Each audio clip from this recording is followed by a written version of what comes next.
9, 8, 7, 6, 5, 4, 3, 2, 1. It's game time. You want it, you gotta dig deep. I'm on top of the mountain, but it's real steep.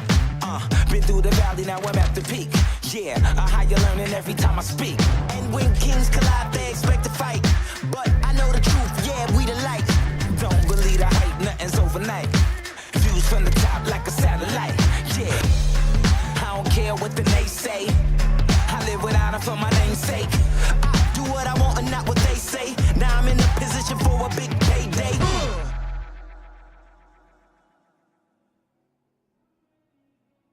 Hello everybody and welcome to a brand new season of Bears Den TV. We are back for another year, 10 years on from when Warwickshire, then called Warwickshire, won the T20 Blast. We are back, Birmingham Bears. We're going to be hosting Durham today here at Edgbaston. It's a very special day. Before we do anything else, let's go over and find out what happens in the toss. And on the boundary edge, I have Bears captain Alex Davis. Welcome back, Alex. Good to see you again. First of all, what happened there at the toss? We lost it, and Durham have elected to bat. Okay, interesting choice there, obviously. But let's take a look at the team news from, especially from last night. Any changes at all? Yeah, Jamal comes in for his T20 debut in the place of Richard Gleeson. We're talking about, obviously, the bowling options there. Obviously, you see you've got Jamal coming in, and obviously Richard Gleeson coming out, but your bowling options at the minute is just ridiculous at the moment. Yeah, it's nice as a captain to have that many options, although sometimes it's not nice because you're picking between 3 or 4 guys to bowl one over. But no, we've got a lot of options this year, a lot of exciting options. I think just with the travel dynamics at the minute and only getting back at 1 AM last night and then we quick turnaround, just give Gleeson a bit of a rest, and it allows Amir to come in and show us what he can do.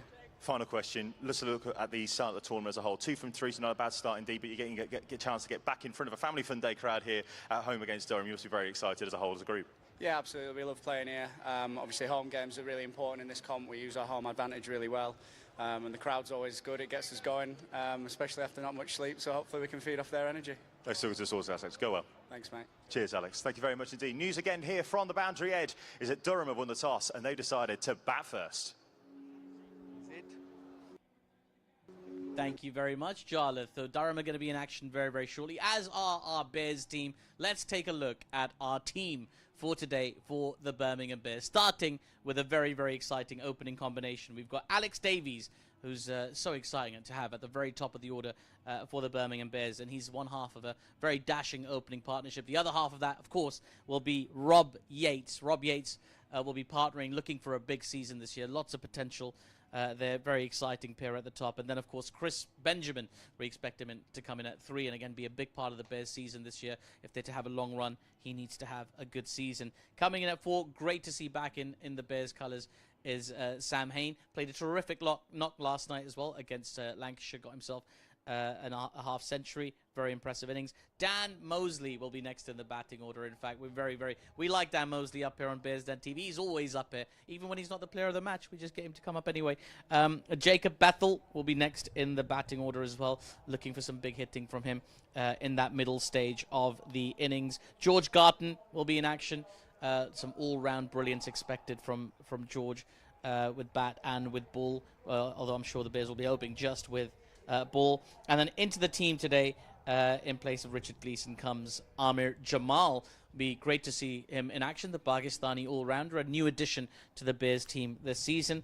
Jake Lintott, who's one half of the Spin Twins for the Bears team as well. He's going to be in next. And in at number 10, we'll have Danny Briggs, the other half of the Spin Twins. So much experience between the pair of them and a huge wicket-taking potential. And rounding off the 11 for the Birmingham Bears, it's going to be Hassan Ali, who, again, is just such a favourite already. 2 seasons here, everybody in Birmingham loves Hassan Ali. So that is your Bears team. We also have a Durham team, a very exciting Durham team, who are coming off a win yesterday. So yesterday's fixture, Birmingham Bears lost to Lancashire, but Durham won their game against Leicestershire last night. And it's worth noting as well, in the one game these two teams have already played, the Birmingham Bears have won that contest. So very pleased in the studio to start off this season to have a very special guest. We've got a person who's not just a Bears legend, he's also a Durham legend. He's a 2-in-1. We got Chris Rushworth in the studio. Chris, how are you?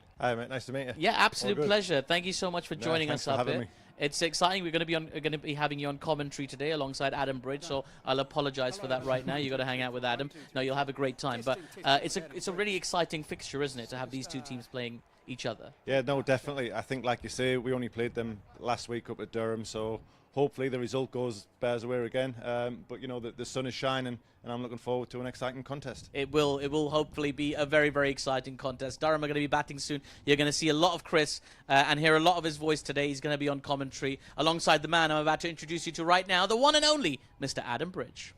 Thank you very much, Artif. Yes, we'll be hearing from Chris soon. Welcome to Edgbaston. It's Family Fun Day with the Circle Health Group. And a wonderful crowd in the sunshine.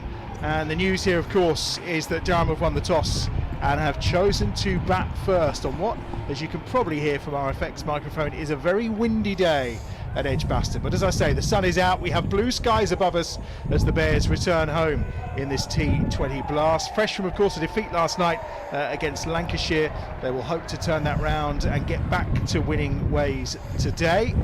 Just the one change in that starting lineup for the Bears then. Jamal playing his first T20 game in for Richard Gleeson, who is rested today. We have a plethora of guests joining us throughout the innings today. We'll hear from Michael Burgess a little later, Chris Rushworth as well. But to start with, what better than to have the boss in? The performance director, Gavin Larson, is alongside us for what promises to be a good game today, Gavin. Yeah, hi Adam, hi listeners. Yeah, marvellous to be here. Thanks for the invite. And yeah, big game for the lads today. Just hopefully bouncing back after the narrow loss to Lancs last night. George Garton is going to get us underway from the pavilion end then here on Bears Den TV with the first ball of the game, and it's a good one as well. And it's well defended. The opening batters, of course, for Durham, Graham Clark and Alex Lees. Alex Lees fresh off a 71 not out last night against Leicester. As ever, the third member of our team, of course, is our resident stato, Aaron. Aaron, good afternoon to you.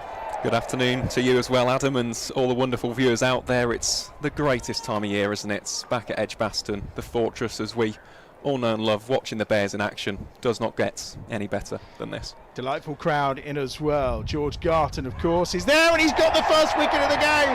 And it's Clark who's gone. And it's an excellent catch by Jake Lintott.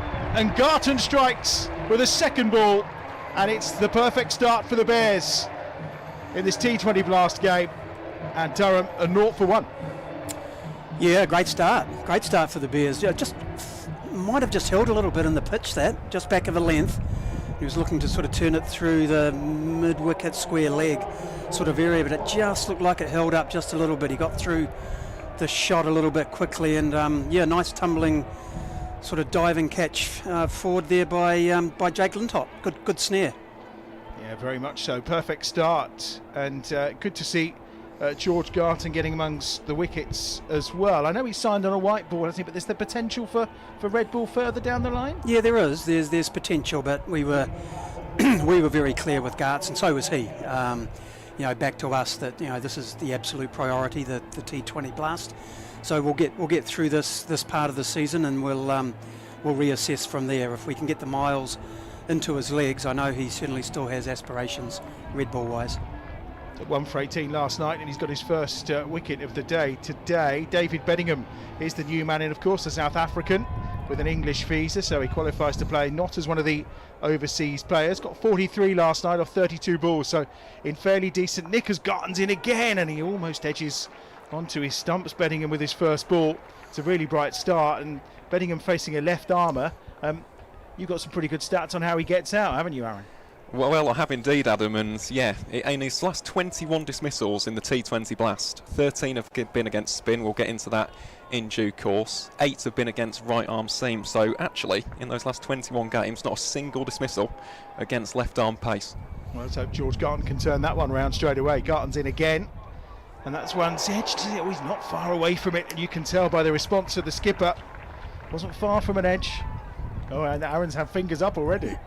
Almost very close there, but that will be an interesting matchup if he does survive this opening spell.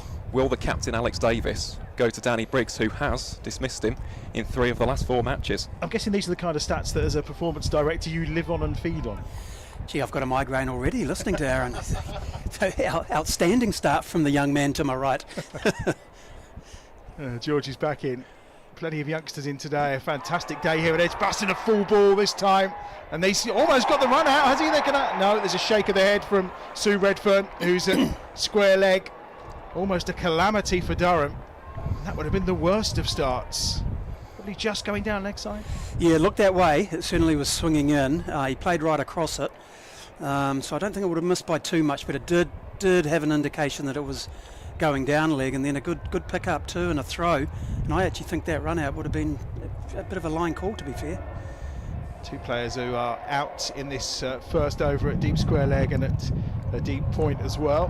1 ball to come, and we could be on for a wicket maiden here for George Garton. You don't see many of them in the T20 Blast, but it's been a terrific start from Garton. And there's the first boundary of the game though, to mid-wicket. That'll be 4. But it's still a really good over for the Bears. 4 for 1 at the end of the first over, Gavin. Yeah, good start from the lads. That's a good finish though for Durham too. You know, that's good positive intent. You know, the ball was there, it was angled into his legs, and he just had enough sort of time, I guess, and leverage to be able to, you know, pop it over the top of that shortish guy at mid-wicket. So, you know, good positive end to the over for the batter. Benningham's been in a terrific form in the county championship this season, hasn't he, Aaron? He's been plundering century after century. Yeah, he has, and he is one of the greatest players, I think, in county cricket right now, in terms of the versatility, the amount of different shots that he has, in terms of those danger zones. He's an incredibly difficult opponent to bowl to, but if the Bears are to get that breakthrough, this man entering your screen now, Hassan Ali, will be one of those who could indeed get his wicket with that right arm matchup. Well, he had a tough couple of first overs last night against Lancashire, but it is Hassan Ali who's into the attack and immediately turn around the corner. Will just potentially be 1. No, they've turned and run very well. They'll pick up the 2. Jacob Bethel with the fielding. They move on to 6 for 1. I mean, as a group last night, obviously Hassan's first 2 overs were expensive, but he came back well and then played his part with the bat in trying to get us over the line. Yeah, look, he tried hard. He's lion-hearted, Hassan. I mean, what we saw yesterday in his first over in particular, you know, you don't see that very often at all from a bowler of his calibre. You know, they took the sword to him, and it would be a good learning for him. He's bowling with some pace. Dot ball from Alex, 6 for 1 it remains. Tremendous competitor, Hassan. Just a brilliant guy to have in the team environment. The guys absolutely love him. He's settled in very quickly. You know, I've been here a year now, and you know, one of the first guys I met was Hass, and just such an engaging guy, and really brings a lot to the team. Lees is the man on strike, the Durham captain, wrapped on the pads. No response from really Hassan Ali or from Sue Redfern to that one. No real interest. Lees has been in decent nick as well, the former Yorkshire man, of course. Captain. He played 10 tests for England back in 2022, never to return again. The moving ball seemed to cause him a fair bit of a problem. Midway through the second over, then 6 for 1 on Bears Den TV. Turned nicely into the leg side, and he's found a really good gap there that will guarantee them 2, and they're thinking about the 3rd, and they'll get the 3rd as well. Big boundary, and that's very well run from the Durham pair. Yes, it was, and sometimes a rarity, isn't it, to see threes get run. So good to see a longish boundary, and I mean, I do like that in cricket where you do see you know, running between the wickets, you know, very, very important, and you know, taking a 3, it's great. Well, obviously 71 not out against Leicester yesterday, which came off 53 balls. He only hit 2 4s and 3 6s, which in a T20 game he was clearly nurdling the ball round quite well, if we were still allowed to use the word nurdle. I'm not too sure many people nurdle the ball in T20 cricket nowadays. 2 to go in this second over. Oh, that's well fielded by Hassan Ali. Athleticism as he tumbles to the ground as well. I feel a bit for him with the way that the way the Pakistan team have kind of chopped and changed, and selectors have changed and captains have changed, because it's almost like, well, he's back in and then he's out again. I know it's to the benefit of the Bears, but for him personally, representing his country must be a huge honour. Yeah, look, it's been a tough period. We were hoping and expecting to have Haas for the whole season, and then he got held back for a 2-week boot camp. Balls again, turn on the leg side. They're just going to get the one here to complete the over, and they move on to 10 for 1 after 2 overs. And that precluded Haas from playing in the first couple of Champo games, so that sort of upset the plans early on. Then we got hit hard by injuries, which happens of course, but wasn't helpful with Haas not being here. So we backfilled by securing Amir Jamal, and then he lasted 2 games before he picked up a back injury as well. Injuries have been a bit of a problem at the start of this campaign, haven't they? Yeah, it has been. But look, we're silver lining now. We've got pretty much, everyone back. Unfortunately, Shea Simmons, who came in and did so well on debut down at Essex, he's had to be pulled out with a knee injury. He'll be out for 4 weeks. Garton to continue. He's punched into the offside, and that's going to go all the way for 4. As we say, there is a large boundary out to our right-hand side towards the Hollies, but that does tend to lead to the opposite side being a little shorter, and that was just a very well-timed shot, wasn't it? It was a good shot, good cricket shot. Just used the pace of the ball. That was all about timing. And gee, that outfield was quick then, wasn't it? So it's a short boundary, so I think you'll see really, really good value for money shots on that side. And of course, all of our thoughts and best wishes go to Chris Wokes and his family following the sad passing of his father, and obviously he's going to take a little bit of time out from cricket as well. Otherwise, we would have potentially been seeing him within this T20 Blast campaign, or at least the early stages of it so far. Well, that's a big shot. It's a huge shot, in fact, from Bingham. It's a real beauty. You can forget clearing the ropes. He's almost made that into the Holly stand. That's a huge hit for 6 runs. Yeah, that's massive. That's a superb pickup shot. That, to be fair, it was angling into his pads. It was on that length that just invites that pickup shot. But nevertheless, that's a long boundary, and that's cleared the boundary by what, 20 metres or so? Yeah, and I guess it's that balance as well. Obviously, it's a used wicket because we've had the Sparks game on there earlier today. But again, with these hybrids, they stand up very well, don't they? Yeah, they do. They do. And I think it's probably got another, 2 matches of use in it yet. What can Garton do to respond? This one's a little fuller, and this time he's driven straight down the ground. There's going to be a chase on here, and it's going to be an unsuccessful one. Bingham puts his foot to the floor, and George Garton goes to the ropes again for the 2nd time in this over, 3rd time in the over. Serious batting that. I think you will struggle to see a better cricket shot today. That is great. That's a straight drive. He's just punched through the line. Everything was perfect about that shot. That was four straight off the blade. Yeah, and Garner corrected himself quite well, hadn't he? It was straight. It was a better length. This time he goes short again and is pulled away. And once more, that's going to the ropes. And this is an expensive over now from George Garton, and an excellent over from David Bedingham so far for Durham. Another strong shot, and back of the length, just sort of set up a little bit and invited the pull shot. And I guess tactically, it's always the question, isn't it? Do you bowl, someone that's second over in the power play? There's always merit in rotating, and it's easy to sit here in hindsight now because Gartz has gone for a big one, but it can be tough bowling that second over. He's in again, this time a slower ball. I'll get a single. Decent fielding. Obviously, we saw a terrific bit of fielding from George Garton last night in the game against Lancashire. So how much of the plan is predetermined, Gavin? You can let us into the trade secrets while you're up here. Is there this is the order that we plan to bowl in early on, but then obviously Alex makes that call when he's out on the field? Yeah, look, you've summarised that well. Tactically, you'll have a general bowling game plan in your mind, but then the key is obviously to adapt, in terms of what's unfolding in front of you. So, Davo and the senior guys would have had a plan in mind. It could have been that Gartz bowled 1 and 3. It might not have been, but because of the quality of Gartz's first over, it might have been, well, let's slip him back in and see if he can sort of, hold the quality, which has proven to be not quite the case. And interestingly, on the pace front as well this season, it's a completely new kind of setup, apart from Hassan, who was around for some of the games last season. As Garton's in again, wrapped onto the pads, there's going to be no run, and that will complete the third over with the Bears, the Durham side are 29 for 1 at the end of the third over.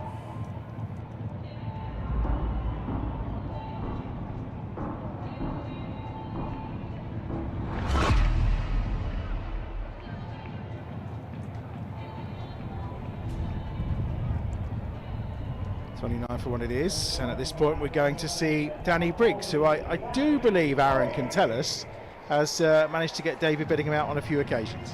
He has indeed, yeah. In the last 4 matches that these two have faced off against one another, Briggs has dismissed him on 3 of those occasions. 1 LBW, 1 stumping, 1 catch. This is excellent use of analysis from Alex Davis. And I'm pretty sure it's analysis they've got down in the dressing room as well to make this decision. Here is Briggs in, who started the campaign, as he always does in T20 cricket. He'll concede a single with his first over. Was this always part of the game plan, potentially, when Reddingham was in, that Briggs would bowl? Yes, but to be fair, yeah, Briggsy does bowl 1 inside the power play. He's had a great start to the blast. I mean, he's vastly experienced, Briggsy. Very clever bowler, lovely change of pace, uses the crease well, and nothing phases him. That breeze out there today, he will use that to his advantage, I'm sure. It's turned around the corner off the legs by Lees, who has been the silent partner really in this partnership so far. He moves on to 6, Bedingham on the impressive tally of 25 so far. And the ruffling of the shirts, you can see, very, very breezy out there today.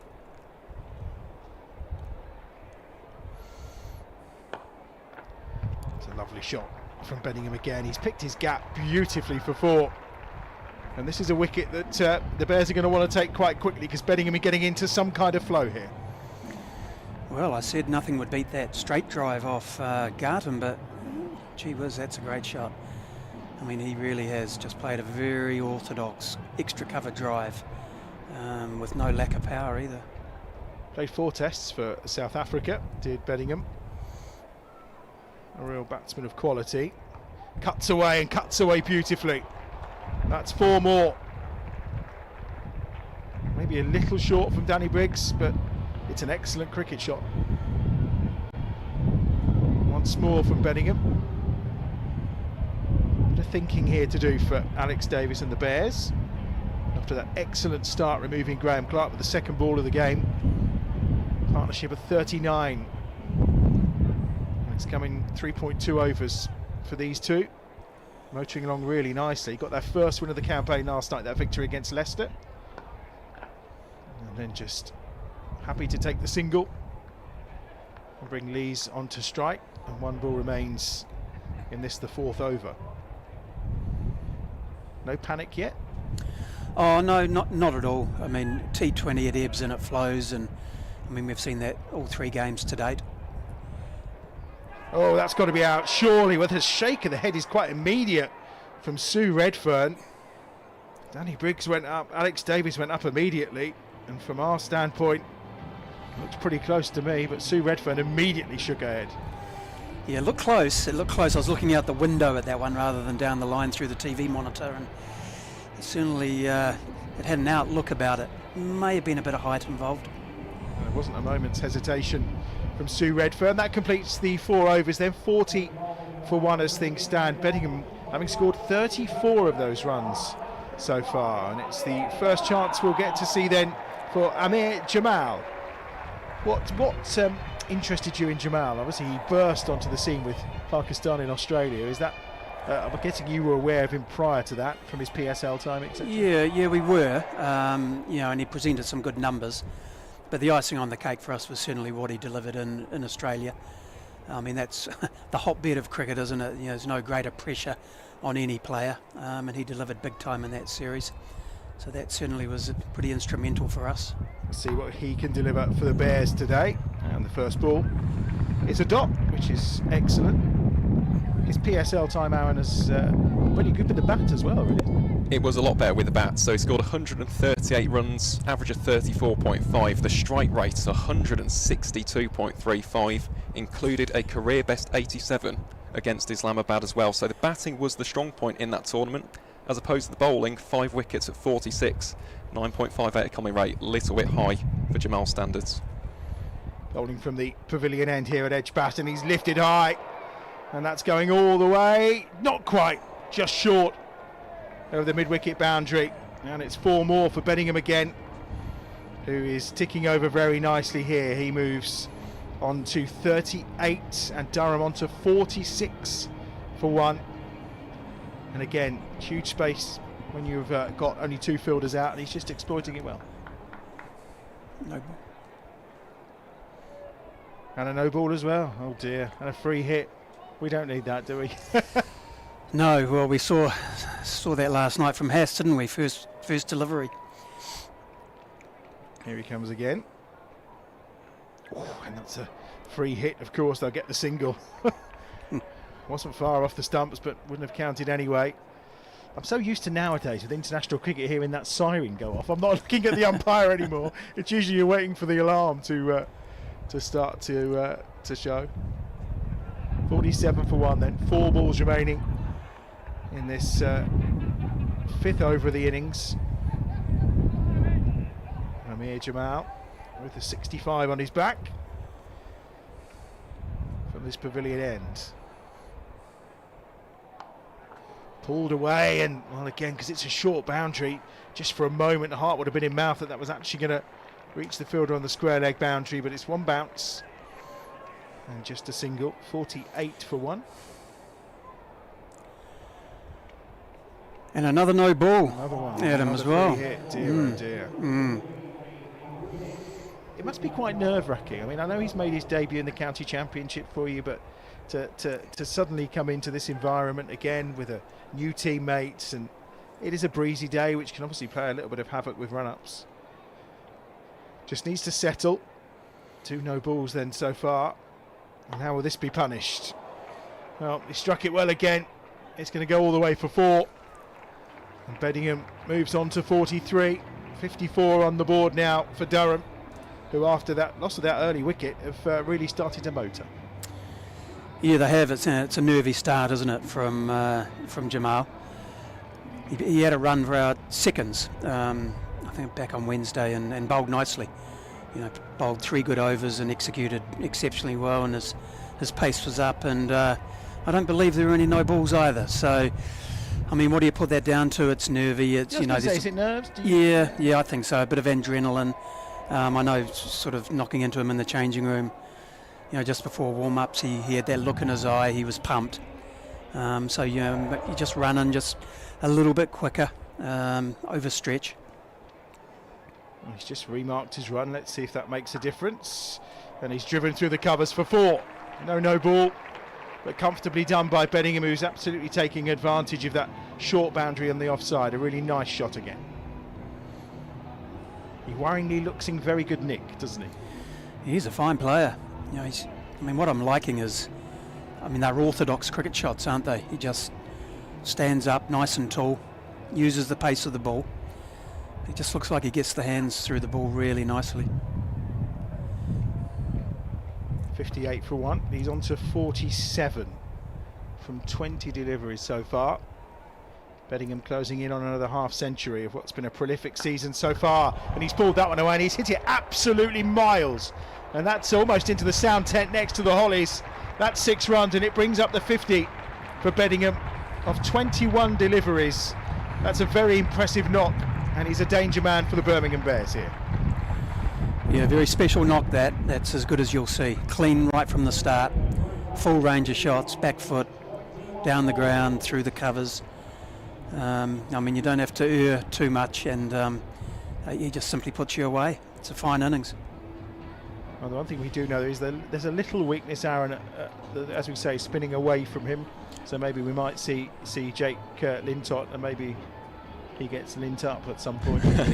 Yeah, potentially. I think that would be another good matchup. Him and Briggs, they're the two to really watch out for. But just to give you an extra bit of context of this knock from Bingham, In those previous 4 matches, 27 runs at 6.75. Okay. And look at that, 53 from 21. It's his 7th career T20 half century. This really has been a barnstorming knock from the South African. Whatever he's done to that ball, it must have landed on the concrete because it's taken a bit of a battering. So we're already having a quick change here as we approach the end of the 5th over. You're going to depart from us in a moment. I guess you've got other important performance director things to be doing. Oh, there's never a dull day, Adam. But you'll be back for the second innings at the start? Yeah, I'll come and give you a hand for the first 5 in the second innings. That would be marvellous. We'll get your take on how things stand. We've got one more ball to go in this 5th over then. 64 for 1. Lee's an absolute bystander in this. 7 from 8 balls so far. Last ball of the over from Jamal. 24 from it so far. What can he do? Oh, for a dot ball right now. And it's played nicely onto the leg side. Just going to be the one this time. Completes the over. 65 for 1 after 5. Gavin, it's been a pleasure. We'll speak to you shortly when you return at the start of the second innings. So, Aaron, this performance so far from Bingham. I mean, we mentioned it a little bit earlier that in county cricket he's been extraordinary so far this campaign, hasn't he?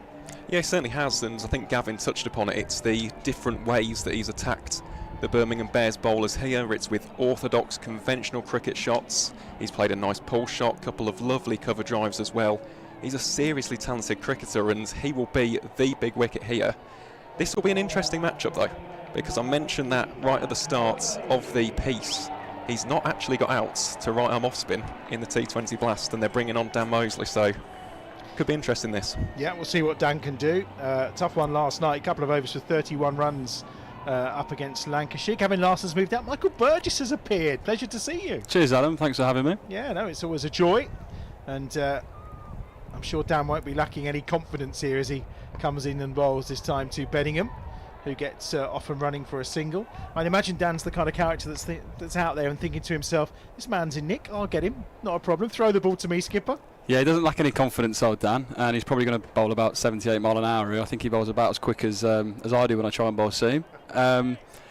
But he's a man for an occasion, Dan, and I think he'll be relishing the opportunity to try and take this wicket. But I think sometimes you acknowledge, as Gavin said, this has been a serious knock.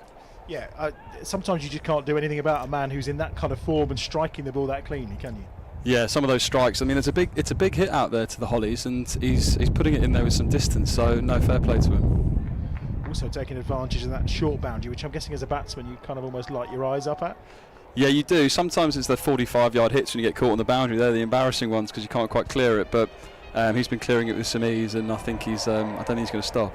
67 for 1 then. Bingham back on strike again. And it's fizzed in by Dan Mousley.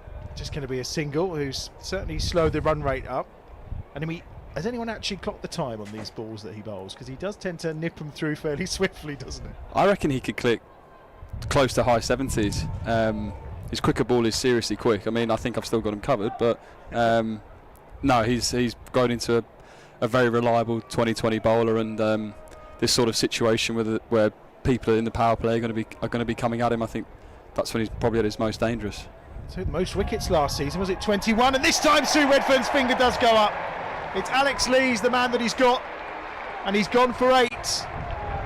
And last season, time and time again in this competition, when the Bears needed a wicket, the man they turned to was Dan Mousley, and he's delivered again here. 21 last season, and he's gathered another this time round as Lees departs LBW. And the second wicket goes down, 68 for 2. I told you. You'd think I don't know anything about cricket. No, he's the man for the job. He's been brilliant with the ball in T20 cricket, and as I said, when people are coming at him and he's got these great changes of pace and the ability to bowl a lot quicker than an ordinary spinner, it is quite challenging to strike. Does that come out of the kind of character and the confidence that he has? Because he's a cricketer who shows no fear, I think, in any element of the game that he plays. And I felt at times last season, I remember the game against Worcestershire here, he said to me before the game downstairs, I'll be seeing you after when I come up to collect the man of the match award, which he did. It's that confidence that sometimes means the way you play, and like you say, in these kind of situations he's the perfect man. And he wants the ball, he wants to be the man bowling, he wants to be the man batting, so, and I think he believes it, to be fair. I think he probably learned a little bit of that off our old friend Tim Bresnan, who could talk a good game in telling you how well he was going to play before he played. But I think all the best players have that sort of sense of inner belief, and they really believe that he believes he will be the man of the match and believes he will be the man to take these wickets. Well, considering 25 runs went off the previous over, this has been excellent from Dan so far. Just the 3 off of it. That's a great stop as well by Rob Yates. A wicket and 3 off the over, which is just what they needed. 68 for 2 as things stand at the end of the 6th over. And it's Bingham who scored 56 of those 68 runs, which is quite extraordinary. And the question now, I guess, is where does the skipper go to? And is it Jake Lintott, I think? Yeah, I think they're going to go a bit of spin here. I think spin's been the strength at the start of the tournament. Jake's been brilliant at the start, and I mean, anytime you face a left arm leg spinner, it's just different, isn't it? So I think to slow the run rate down and create some pressure and take wickets that way, Jake's probably the man to go with Dan and try and have a bit of a squeeze here and see if they can nip 1 or 2 out in the next 4 or 5 overs. Well, it's a 68 is a decent power play. Could have been a lot worse had that not been for that final over from Dan. Lintott's in. How difficult is it keeping to Jake Lintott? It takes a while to pick him. He surprises a lot of people first time they play him, trying to pick his googly, and I think a lot of the time the googly spins more as well, so it's more effective. You always feel in the game as a keeper because you know he can beat both edges. And he's in, and Bingham immediately launches him down the ground. That's huge. Welcome to the game, Jake Lintott. He's already taken 1 catch, but his first ball is dispatched. He's got some good bats, hasn't he? Very much so. He's actually given one to esteemed batsman Chris Rushworth, who he played with at Durham, and I've been trying to get it off him for 3 weeks now, but he won't give it to me, so they sound quite nice. Well, he's coming in after you, Rushy, to sit here and guide us through the latter part. Try and convince him to give me a bat if you can. That's what I'm thinking, yeah, it could be the way forward. Here's Lintott again. That's going to be a wide. Are you surprised he's not played more 4-day cricket, Jake? Yeah, I think especially sometimes with these Kookaburra games coming in now, spinners are coming more into the game, and he's actually probably a bit of an underrated batter as well. He'd be handy with the bat, so there's definitely more 4-day cricket for him coming, I'm sure. That's clipped up in the air. It was fetched in the end from Bingham outside off stump, and didn't quite make a decent contact, so just gets the 1 for it. Yeah, I always feel he's, I'm not going to say he's insulted, but he's down at 10 on the card in this, and you just think to yourself, he likes to tell you the Chris Gale story, doesn't he? Well, he's open with Chris Gale. Not many people can say that. He's a better batter than 10, definitely, but they always say that depth is so key in T20 cricket and it can win you games, so he's handy there at 10. Another single, hammered out to the cover boundary. 77 for 2. Aaron, in terms of stats-wise, Lintott's runs in T20, it's... Yeah, his career best is 41. I was there for that game back in 2021 against Kent. Yeah, I was about to say, yeah. Oh, he's got a wicket as well. He's got the end of Bingham, 63 from 27 deliveries, and Lintott does the job. And yet again, it's that ball spinning away that causes Bingham issues. He's out, 77 for 3 now, Durham. And that's a huge wicket for the Bears. Massive, 2 new batters in now. Bingham was striking the ball unbelievably well there, so hopefully they can put a bit of a squeeze on here, try and get the run rate back down to something manageable and put some pressure on 2 new batters in. Good catch from Yates as well. Certainly not picking Lintott in any way, shape or form there, was he? Now, as I said, new batters coming in to face him, he's very difficult to pick from the start, and I think when you've got a batter in that sort of form to deceive him like that, it shows a lot of skill, and I'm imagining there's going to be a lot of spin here and a bit of a squeeze with spin to try and create some pressure and get into this middle order.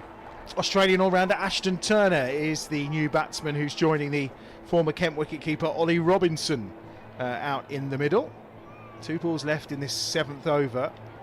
And yeah, I guess it's key in T20 when you get 2 new batsmen just to keep them quiet for a couple of overs. Yeah, the last thing you want is the new batters coming in and getting away straight away, because there's always that bit of a squeeze when 2 new batters are in. I would watch Turner's running. He's a brilliant runner between the wickets, so these 2 might try and hustle and nick a couple of 2s to the deep, so they can keep him at 1s and dots. They've got a good chance of dragging this back nicely. Bit of a gun T20 player, of course, with the Perth Scorchers in the past, Rajasthan Royals as well. He's got some pedigree at T20 cricket, Aaron. He certainly has, yeah, he's a fine T20 cricketer. Also got a fine record against the Bears, 59 runs at 59 in 2 matches, and the strike rate 140.48. So, as Burgee said, one of his real key abilities is rotating the strike. Also boundary hitting, watch out for some big 4s and 6s from Turner today. And that's just played down by Robinson. End of the over, 7 overs gone. Score moves on to 78 for 3.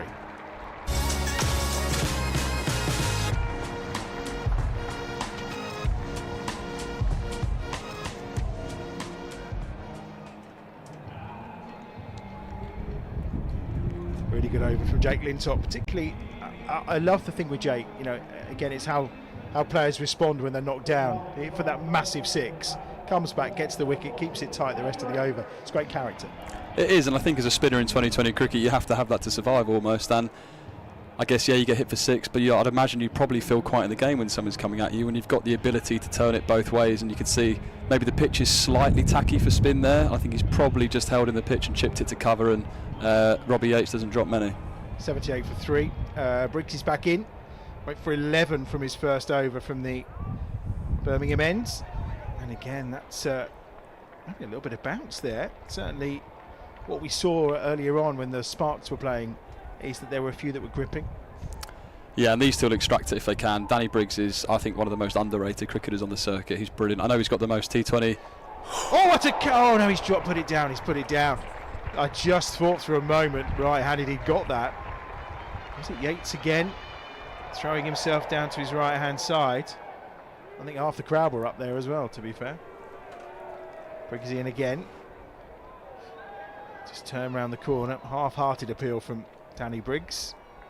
Not really going to be of interest to Sue Redfern that time. 79 for 3. Another wicket now would really put the squeeze on this Durham side, who lost their first 2 games in this season's competition. Only finished 7th in the North Group last time round. They have reached finals day a couple of times, but again, 2016 the last of those without ever winning the competition. I think this is a big partnership here, these two. If they can break this, they've got a really good chance of trying to restrict them to something below par. Briggs again. Fielded by Yates. There's no run. Just the one off the over so far from Danny Briggs, and just 1 ball to come. So in terms, I was supposed to say leg by as well, so 2 in total. And it's got the outside half of Turner's bat, who was thinking you're doing something a little different there, you feel, but it's a really good over from Danny Briggs. 2 from it. Just 12 off of his first 2 overs so far. 80 for 3 then. And again, you can just see how these two are planning to turn the screw now. Lintott's going to come back at this pavilion end, which will be key. And it's a Durham side who, you look down the lineup and you see the talented cricketers, but you wonder why they've perhaps struggled so much in T20 cricket in the last few years. I think a lot of it's confidence, as you said. If they finished 7th the last year, and you get a bit of momentum and you get used to winning, and they always say winning's a habit, so it's obviously maybe a game plan thing, but they've obviously got an extremely talented team. That's an excellent shot from Ollie Robinson for 4. Beautifully turned into the leg side. Probably not the best lengthwise from Jake Lintott, but he's been punished by Robinson. Scored 380 runs in this competition last year for Durham. Very impressive following his move from Kent. I think maybe a little frustrated at playing second fiddle to Sam Billings down there, who scored that terrific 100 last night. No, he's an extremely good player, Robinson. He started the Red Bull season brilliantly as well, so he's definitely one to watch out for. Lintott responds excellently. Good take from Alex Davis as well. 84 for 3. Early on in the 9th over. Good response from Jake Lintott. Took 2 for 29 last night against Lancashire. He swept this time into the leg side, just for 1. 85 for 3. The score ticks round 2. Turner on strike. He's got 1. Robinson on 7 so far. Beautiful day. Blue skies. Bit of a breeze and cracking crowd in as well for Family Fun Day with the Circle Health Group here at Edgbaston today. Already been treated to a really good game. Defeat for the Central Sparks earlier, but it was a good game of cricket. Swept again, just for 1. And the Bears will be more than happy with this right now. Yeah, the squeeze is on. I think they've probably got 2 or 3 more overs to try and squeeze out this sort of partnership until I'd imagine these two start taking some risks. So if they can keep this at 5, 6 and over these two, they'll be extremely happy. Durham's last victory against the Bears was back in 2021. Ben Stokes was on good form that day, and he's caught the outside edge of the bat. But obviously no slip in, and not one that Alex Davis could get to. Jake Lintott frustrated as he wanders back, because that was a really good ball. Great ball, but from a keeper's perspective, I think that's a massive edge. I'm not sure that's gone anywhere near the middle of the glove, so I'm pretty sure one that you class as a drop but isn't really. They're too difficult to catch, those ones. In again, swept. Just for 1. Another over ticks by, another really good over. Just 8 from it, which at this point, with the score 88 for 3, you would more than take. 9 overs, so almost at the halfway stage here on Bears Den TV. 88 for 3 as things stand, Durham. And I guess you're getting into the questions now, does Briggsy bowl a third? Or no, we're going to see Jacob Bethel at the far end. Yeah, a man with a different haircut every month.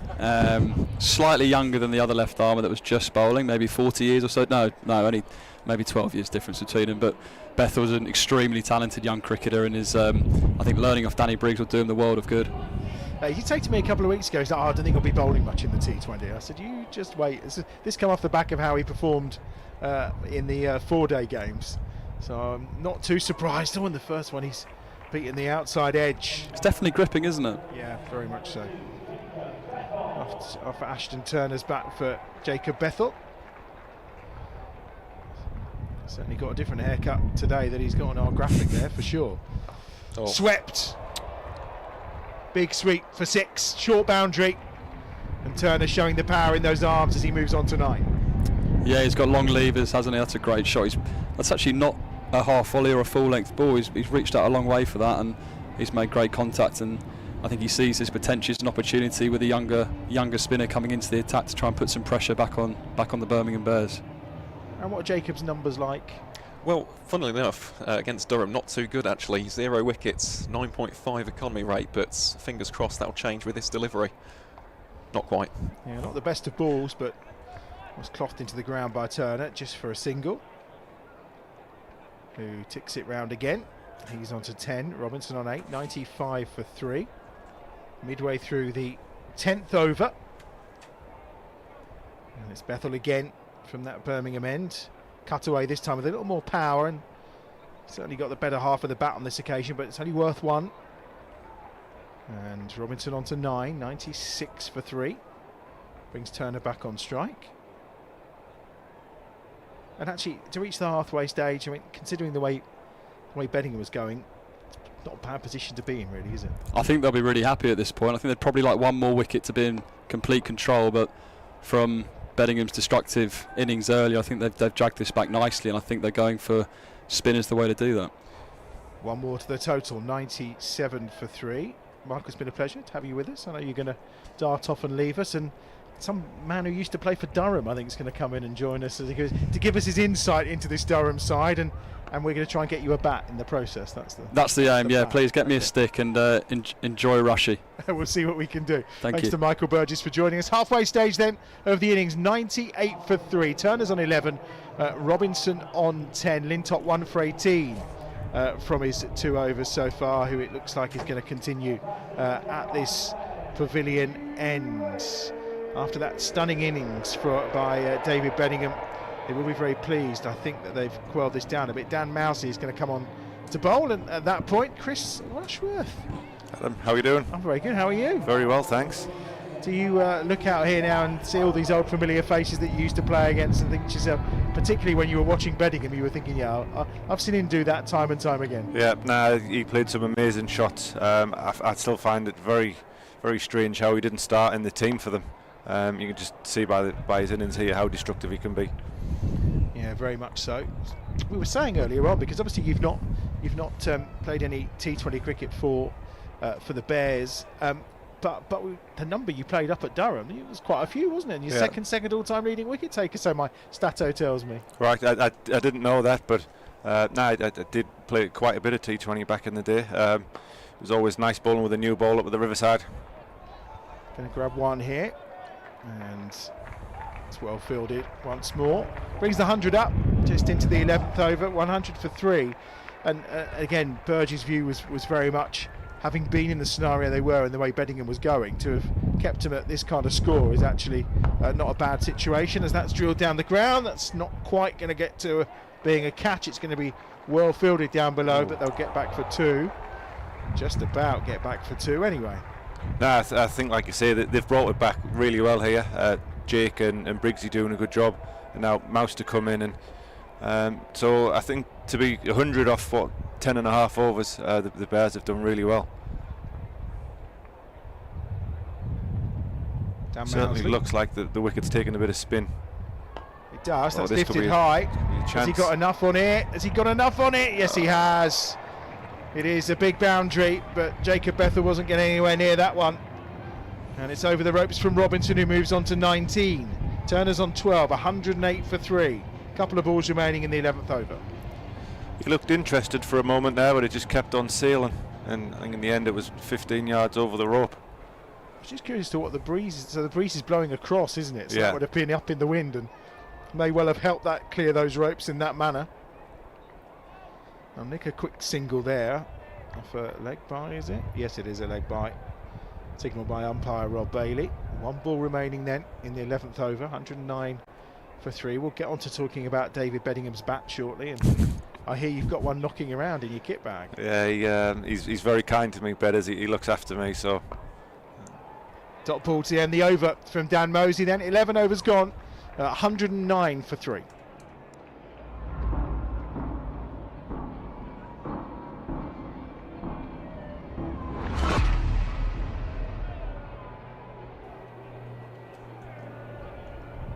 Intriguing last 9 overs to come. Danny Briggs is coming back into the attack. So tell us about these bats then. Are they, because I think Michael Burgess was saying they sound quite sweet when he's striking it out in the middle. To be honest, they're far too good for me. So 1 or 2 bats off him, that'll see the rest of my career. But Burgess tries to pinch everyone's kid. How does he? He loves bats, loves trying new bats. And to be fair, the way he strikes them, I think he needs some good ones. In comes Briggs. Well, everyone's missed that, the batsman. And I think Alex Davis has missed it as well. Is it going all the way to the ropes? It is, Sue Redfern. And it's 4 runs. It's a nice little shot, bit of touch, quick outfield. You can tell the weather's starting to dry up because the outfield now looks beautiful. And it's racing on much quicker now. How are you doing anyway, injury-wise? Are you? Yeah, I'm getting there. I've started bowling again this week, so hopefully I'm not too far away. So we've got County Championship coming up, a couple of weeks' time, isn't it? Yeah, 2 weeks tomorrow. I think we play Hampshire here. So that is the plan at the moment. But it's just kind of take it day by day. Unfortunately, at my age, everything just takes a little bit longer to heal. Tell me about it. Just generally everything takes a little bit longer, I find, at this age. Briggs who's in, swept away, but is it swept down the throat? No. Well that's a brilliant bit of fielding. Superb stop on the boundary. Is that Hassan? It is Hassan Ali. Great work out there. Really is a super stop by Hassan Ali. 116 for 3. Stopping a definite boundary. You never know how crucial those 2 runs will be come the end of this game. Turner's on to 14. Briggs in again, reverse swept. That's an excellent shot. Brilliantly executed by Ashton Turner, and all the way to the ropes for 4. I think that's the second reverse sweep of the over, so it's definitely the way they're looking to try and take Briggsy down. The sweeps and reverse sweeps. I think from a Durham point of view, they've not really seen the best of Ashton Turner the last few years, so I think they're looking for a big innings from him here. This is what he's renowned for, finishing innings, so hopefully if Briggsy can sneak him out here. Briggs again. I'll just get a single. Yeah, it's funny because we were saying this when you look through the lineup and everything, and you wonder why they've struggled, particularly when you bring in someone like Ashton Turner, who's had such success elsewhere in this form of cricket, but he's just not quite delivered for Durham, has he? No, and sometimes you just don't know what the reason is. I was chatting to Richard Gleeson downstairs about him. Obviously, he played with him at Manchester Originals, and he just said he's a fantastic captain. So even though he might not be scoring the runs they want him to, I think having someone like that on the field does help, and can hopefully for their point of view that it brings a bit more experience. But from a Bears point of view, I think we'd love to see the back of him now. Yeah, 12 overs gone, 122 for 3 then. Now Mousey on to 1 for 13 from his 2 overs. Jake Lintott's coming back into the attack from this pavilion end. So Alex Davies just trying to juggle around these Bears bowlers to get the very best out of them, as we obviously think about the return of pace towards the end of the innings from Gleeson, Hassan Ali and Amir Jamal. But it's the spin that will continue, and no surprise seeing how the wickets responded so far. That's high. Now that one is not going to make it to the boundary, is it? No, yes. It's not. It's Jacob Bethel who takes the catch, and it's a good stop as well. High in the breeze that's swirling around Edgbaston. but Lintott strikes again, and that's the end this time of another Durham batter. 4 down, and it's the departure for Ollie Robinson, who's on his way for 24, and it's 122 for 4. He was just trying to repeat the shot he played a few overs ago, wasn't he? Just getting it up into the breeze and trying to watch it sail over, but just didn't quite get enough on it. And if there's any man you want under a high catch like that, it's Bethel. He has got the safest pair of hands. Him and Rob Yates between them, they don't drop many. Well, I know that the catch against Yorkshire last year, and then obviously the one against Notts as well already this season here, quite extraordinary. But that safe and sound again. I think he's probably ended up on his back there, just judgment because of that wind, isn't it? No, definitely. I think you used the word swirling wind. I think you've definitely got it right. Looking at the flags, they're blowing everywhere. So I think once the ball does get above the stands, it is windy up there. So now he's judged that really well. It made it look very easy. It does bring Ben Rain to the crease for Durham, and Ben's got a fairly decent record against the Bears, hasn't he, Aaron? Yes, he has, Adam. I call him the Bears bogeyman because when you look at his record, it's absolutely outstanding. So he's scored 237 runs, average of 29.63, 159.1 strike rate, also taken 17 wickets at 20.24. And you look at both of his career best in both a batting and a bowling capacity. 113 against the Bears right here in 2018 and 4 for 30 against the Bears at the Riverside. So if there is to be one man to just take this out of the Bears' reach on this particular occasion, it probably will be Ben Rain. He was born in Sunderland, wasn't he? But then obviously played a lot of big cricket for 5 years down at Leicester. Yeah, he's from the same part of the world as me, so it was always nice to see him come back to Durham from a club point of view. Am I right in thinking in that game for Leicester, did he open the batting or bat 3? He went in quite early and he hit that first ball for 4. Yeah. Nice juicy full toss. I was going to say Lintott's furious with himself for allowing him an absolute cherry with the first ball. Yeah, it was. That wasn't the greatest first ball, that from Jake against Rain, but yeah, he was batting up the top of the order in that occasion. I remember that was here. And yeah, Leicestershire put on over 200. That was not a great game for the Bears. You speak to a few of the guys who were playing for the Bears at the time, and they say some of his striking was, he was hitting them miles. It was unbelievable. Yeah. Some of the shots into the West Stand, just on our left here from the comms position, was ridiculous. And I think back to 2021, and Adam, you spoke about that game with Ben Stokes. He took one of the best catches, Ben Rain, I've ever seen, just in front of that stand. Really? Right there. He did. He's an excellent cricketer. He's on to 5 here, 127 for 4. Lintott now going to have another bowl at Ashton Turner, who's on to 19, the Aussie. Alex Davis and Lintott just fiddling around with the field. Again, just the 2 men out deep on that leg side, which I'm guessing is where he's targeting. He's just turned it around the corner, which is no surprise, and that's running away across the outfield. It's going to be a race to the boundary ropes, and the ball is one. No, it's been stopped just inside. That's excellent bit of fielding. Jamal's down there as well, and the initial stop, I think. Mouse, Dan Mousley? I was going to say Mousley looks like he's the defender who's the fielder who's done that, defending the boundary rope. Just about. Looked really tight. It's one of those that we'd have seen a replay on, wouldn't we, if it was a live TV game, for sure. Yeah, I think, like you said earlier, I think stopping stuff like that saves 1 run, but it could play a big part, especially when it's starting to spin like this. Every run counts.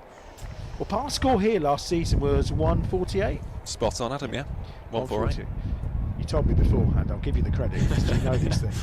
And obviously, look, here we are, 130 for 4 as things stand, and we're only at the end of the 13th over. I'll change that to 136 for 4. That's a huge hit from Ben Rain again. Didn't sound like he'd caught that perfectly, but short boundary and enough on it to get it over the ropes. And as 13 overs tick round, 136 for 4, so 10.5 the run rate. Yeah, now they're striking it nicely. I don't think Jake will be happy with himself. It's another long hop, easy to put away for the left-handers, especially on that shorter edge over that side. So Lintott definitely not happy with himself there. Disappointing considering he got a wicket with the first ball and then went for 14 thereafter. Where does Alex Davis turn? Well, the answer is we turn back to pace bowling, and we turn to the main man Hassan Ali, I think, who's going to give it a whirl from the Birmingham end, the wonderful skyline here at Edgbaston. Hassan Ali went for 6 from his first over. First time we've seen any pace really since Jamal's last over, which obviously was quite expensive. Ali back into the attack. Oh, that's a nice shot over extra cover. He's smashed it away for a boundary. He has. Ashton Turner just with a little bit of room, and almost seemed very effortless, that, didn't Yeah. He's timed that incredibly well because it has flown to the boundary. Again, that's not the start you want from a bowler. From a Bears point of view, to go for a boundary first ball, just a juicy wide half volley by the looks of it. It was a long way wide, wasn't it? Just give him the chance to release those levers. Not a dissimilar line this time, but dabbed down to third man on this occasion. Be interesting to see what the plan is for the seam. And see, it's obviously gripping a little bit, so I'm wondering if they're going to try and go maybe slow balls and take pace off and use the pitch, or will they try and go sort of death and get those full Yorkers in. But with pace on, it actually looks like quite a nice wicket to score on.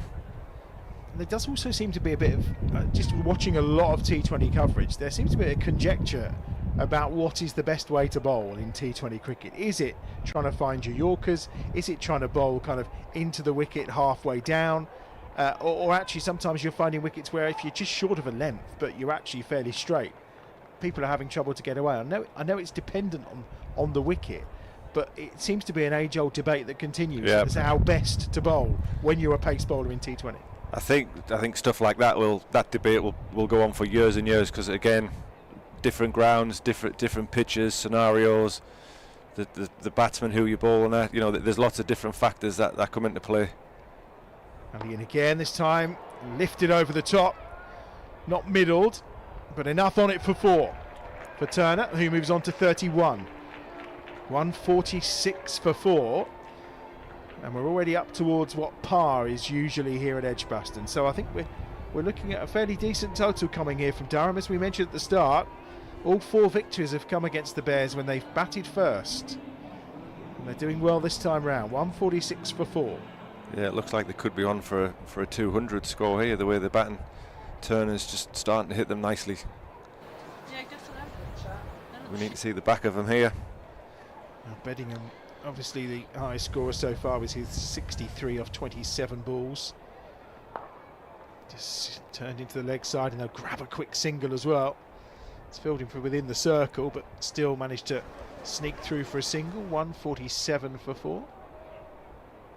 I suppose as well, when you're Durham and you can't use someone like Ben Stokes in this format of the game, it must be a little frustrating that you've got that ace up your sleeve, but just not available. No, definitely. I think from a playing point of view, and I guess the coaching staff, they all kind of didn't know what's coming. But I think the frustration for the members is when they know he's around and he's not playing any cricket, for him not to play. You know, they want to see people like that play.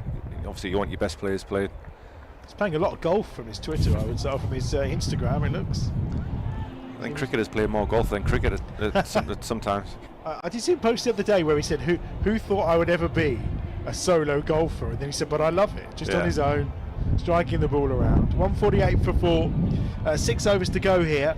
And at this point, I mean, if you're in the Durham dressing room, which you were for so many years, you're looking and thinking, we could be looking at something here between 210 and 220, really. Yeah, definitely. I'm just looking at the scoreboard there and just thinking of what they've got left in the locker. They've still got hitters to come. So I don't think they're going to slow up here. I think they're just going to try and go for it now. What, we've got 5 overs left? 6 overs left? 6. I mean, 148 with 6 to go. It'll be a tough run chase, whatever it is, for the Bears. Dan Mousey is back. 1 for 13 so far. Fizzed in. Rob Bailey's looking. That tilt of the head to the right says, do I give a wide, or was that just about okay? To be fair, it's fizzed in so quick, I'm surprised he could see whether it was. It's actually a very good take from Alex Davies. And again, same once more this time. So now I'm not too sure they were much different, those 2 balls. I may stand corrected by replays, but they doesn't look like the bowler's complaining too much on that one. So he's got him this time. Rayner's gone for 13. Mousey strikes. 2nd wicket for him. 149 for 5. Whether he lulled him into a false sense of security with those first 2 balls, but that smacked into the stumps this time round, and he's got his man. Yeah, I think that's a great piece of ball. Obviously, the first 2 he's chucked out dead wide, trying to hide it from the short boundary. Then he's just fired this one in it off stump. Looked a lot quicker and straighter, and he's just done rain for pace there. A good take by Alex Davis of the off stump. I think he caught that particularly well on that occasion. 149 for 5 then. Rain's on his way for 13, which from a statistics perspective Aaron will be very happy about, because he's not adding to his really good numbers against the Bears. Oh, definitely, although I suppose if you had those 13, he has now brought up 250 runs against the Bears over the course of his career. But this is going to be an interesting battle here. Hayden Mustard. So this is quite a nice moment, because the Mustards are part of my family. So for Hayden to be coming here and playing his first game, so obviously he'll be very proud. I know his parents will be very proud, but it's quite nice to watch him. I've not seen a great deal of him play over the last few years, but from all reports he's going to be a very nice cricketer. So Phil Mustard's son, of course, yeah, which is where the family connection comes in, isn't yeah. it? And 17 years of age. He's going to get his moment here. Right hand bat. Has he played 6 T20s so far, I think? He has, yes, all in Zimbabwe, including a career best 46 out from 22 against the Mashonaland Eagles in the final, which Durham won rather infamously by 213 runs. Yeah, that's how your brain contains this information, I just find extraordinary, but it's a very helpful addition to our coverage here on Bears Den TV. So Mustard is on strike. Mousey will bowl. 2 to come in this over. Good over so far, just a single from it. And immediately he's off the mark. Oh no, he's indicating a leg bye actually, is Rob Bailey. So it'll be a single. It'll bring up the 150. 150 for 5. Turner will be back on strike on 32. Mousey with 2 for 14 so far, 3 to come in the over. This is a big wicket now. If we can get Turner now and get two new batsmen at the crease. Mousey's in. Turner into the leg side. He ran the first quickly, but not quickly enough. Bethel's the fielder. I was going to say that's the key here, isn't it? If you can remove Turner at this point, yeah, then you could potentially try and keep them under 200. Yeah, definitely. Big wicket and a big ask. Mousley to bowl. Again to Mustard. This time there's no run, it's a dot ball. Good bounce back here from Dan Mousley compared to last night. None for 31 off 2 overs last night. This has been a really good over. It'd be nice to get out of this now without a boundary. Gives that one a little bit more air. Yeah, a bit more air than he was giving to the wicket that got Ben Rain. And there's a lot of talk about how he darts it in, but proof that he's happy to mix it up. And 5 overs to go, 152 for 5. Mustard's on 1, Turner's on 33. Hayden Mustard is, I mean, I'm guessing you've seen him growing up and playing a bit of cricket as a lad. To be honest, he was more into his golf as a kid. He was a very, very, very good golfer, but he just loves cricket a lot more. So he kind of put golf to one side and concentrated a lot more on his cricket. And like I say, it's just from what I'm hearing, the reports are he's developing into a very nice cricketer. And I'm guessing if he's anything like his dad, he'll be quite positive, attacking. We know how well Colonel struck the ball. He was destructive up top, especially in this format. 152 for 5 then, 5 overs to come. Mustard's on strike. It's going to be George Garton to return. Obviously the first over was exceptional.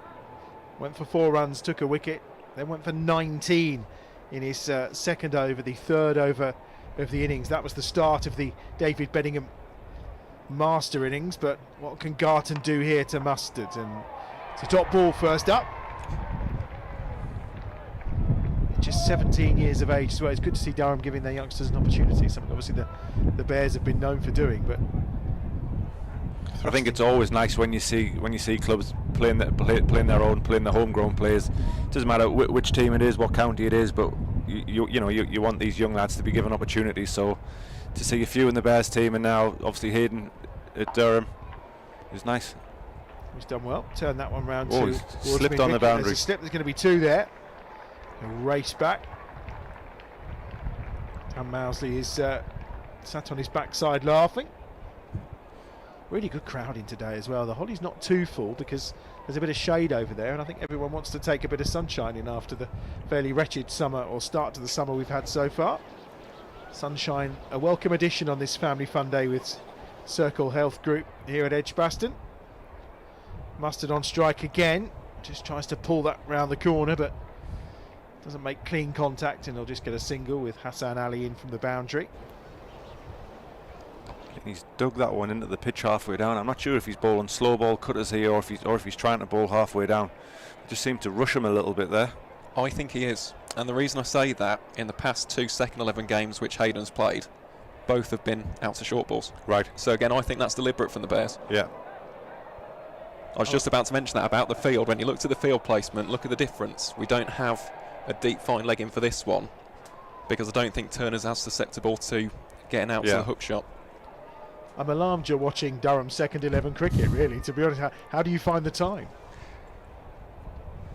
Oh, we just do. Unfortunately, it's a lot of time behind a laptop and in front of a screen, but it's all for the great game, isn't it? And it's for moments like this, being on the Bears Den, commentating, no finer place to be on a Saturday. This could be a wicket. It could be, because Turner's popped that up in the air, and underneath it is Danny Briggs, lovely catch, who takes the catch. And Turner's gone. The danger man is out for 33. Just as we talked about, Turner's not susceptible on the short ball. He tries to take that one on and just gets a top edge. And again, it looks like that wind is swirly because Danny Briggs never looked really comfortable, but he got his hands on it. A nice, comfortable catch in the end. But that is a huge wicket for the Bears now. I think Hassan Ali's laughing and saying, I was watching that ball oscillating round. I'm surprised you took the catch, but it is because he's gone committing there, and then all of a sudden it's like, oh no, I'm not where I need to be. Yeah, there's a dive at the last minute, but there's definitely some wind up there. I think Hassan's just pleased it wasn't him that had to catch it, because it wasn't too far away from him, but he didn't look like he was too keen on getting there. Second wicket for George Garton, 2 for 26 for him now, 155 for 6. Coughlin is the new batsman, Paul Coughlin, 31 years of age, second spell at the club. Had a year away at Nottinghamshire. George Garton just pointing out some foothold issues, I think, to umpire Sue Redford. But that'll give George Garton a boost as well. I was talking to him again the other Tuesday at the Bears Festival launch, and I mean, he was saying that he's just kind of feeding his way into getting back to full fitness. And I mean, we saw time and time again for Sussex and also in the 100 what a devastating player he can be in this format. Yep, now 100%. I think he's an exciting cricketer. I still, like you say, still think he's finding his feet in terms of getting the game time in, and hopefully, you know, with a few more games under his belt, we'll see some of that brilliance that we've seen before. One ball to come in over number 16. Coughlin's new to the crease. He's only faced one ball, as is young Hayden Mustard on 4. And I guess in that respect, Paul Coughlin's going to be the experienced head here, trying to guide Hayden Mustard through this last 4 overs or so. And all of a sudden, a score of 220 is kind of disappearing into the distance. Yep, these last 2 overs have been huge. Just going to be 1. So Coughlin will get off the mark. He'll keep the strike. 16 overs gone, 156 for 6, and now with 4 to go, even at 10 and over. Well, we're looking at 196, aren't we? Yeah. Now they've dragged it back lovely here. That Mousley over, and now that one from Gart. Got two new men at the crease. One guy making his debut as such over here. So now pick up one more wicket here. You know, you could look at bowling them out. But I think we'll take anything sort of 180 or below here will be huge for us. Well, it'll be huge. Hassan Ali's going to have a change of end, and as we saw last night, tough first couple of overs for Hassan Ali, but he certainly turned that round in over number 3. Ended up with 3 for 47 last night, then bludgeoned a couple of 6s as well. He's into the attack from this pavilion end, pulled away in front of square, just for 1, and it's 157 for 6. Mustard on strike, he's on 4, Coughlin on 2. All of a sudden, the Bears have pulled this one back round.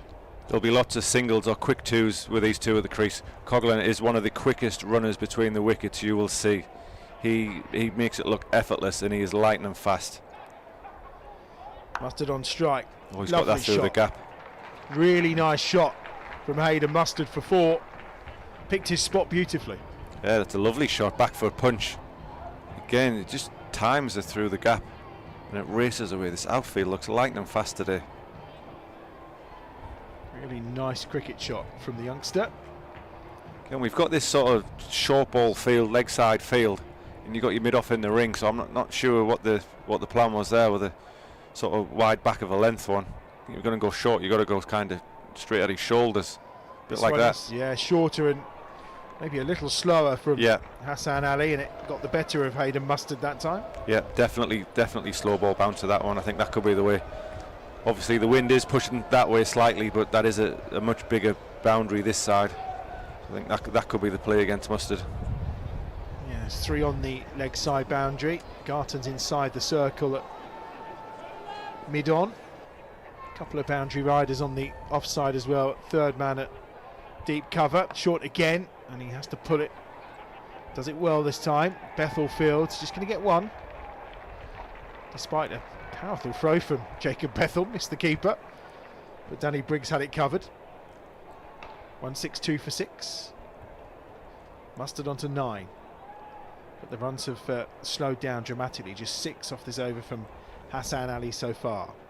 I've played in a few games where Coughlin he's a very, very powerful lad, so he can hit the ball out the park.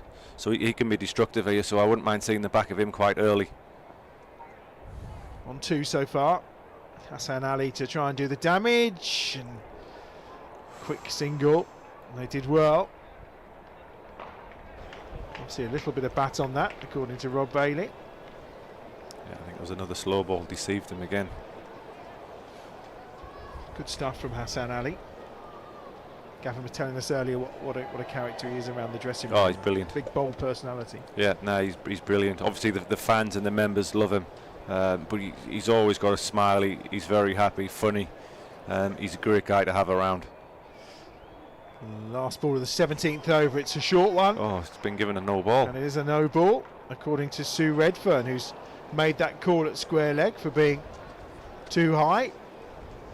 And he'll have to repeat this. And obviously it's not a free hit because it's for height as opposed to stepping over. 165 for 6. Run rate hovering just under 10 and over. 19 balls of this innings remaining. It's a realistic target here that the Bears would like to restrict Durham to. And into Mustard, and he's bowled him. Leg stumps out the ground. Hassan Ali strikes. 7th man down. Mustard's gone for 9. And the trademark celebration comes out from Hassan Ali. It's a lovely Yorker fired in, just followed up that short ball, the old one too. Not very often you see that now, the bouncer followed by the Yorker, but he's executed that to perfection, and leg stump's just gone cartwheeling back there. Yeah, really good ball from Hassan Ali this time round. Absolute beauty. Mustard's trying to hit the cover off it, but the only thing that was hitting was leg stump. Really good from Hassan Ali. 165 for 7.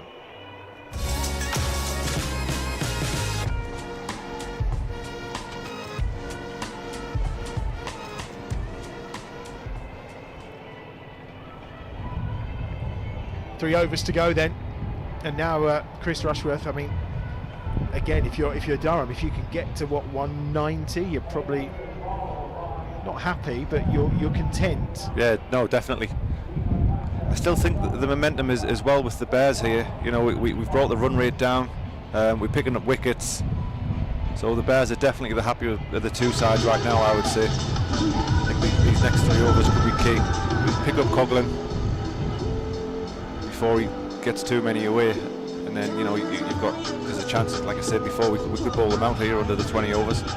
Matthew Potts is the new batsman. 165 for 7. 3 to go. Dan Mousey, the bowler from the Birmingham end.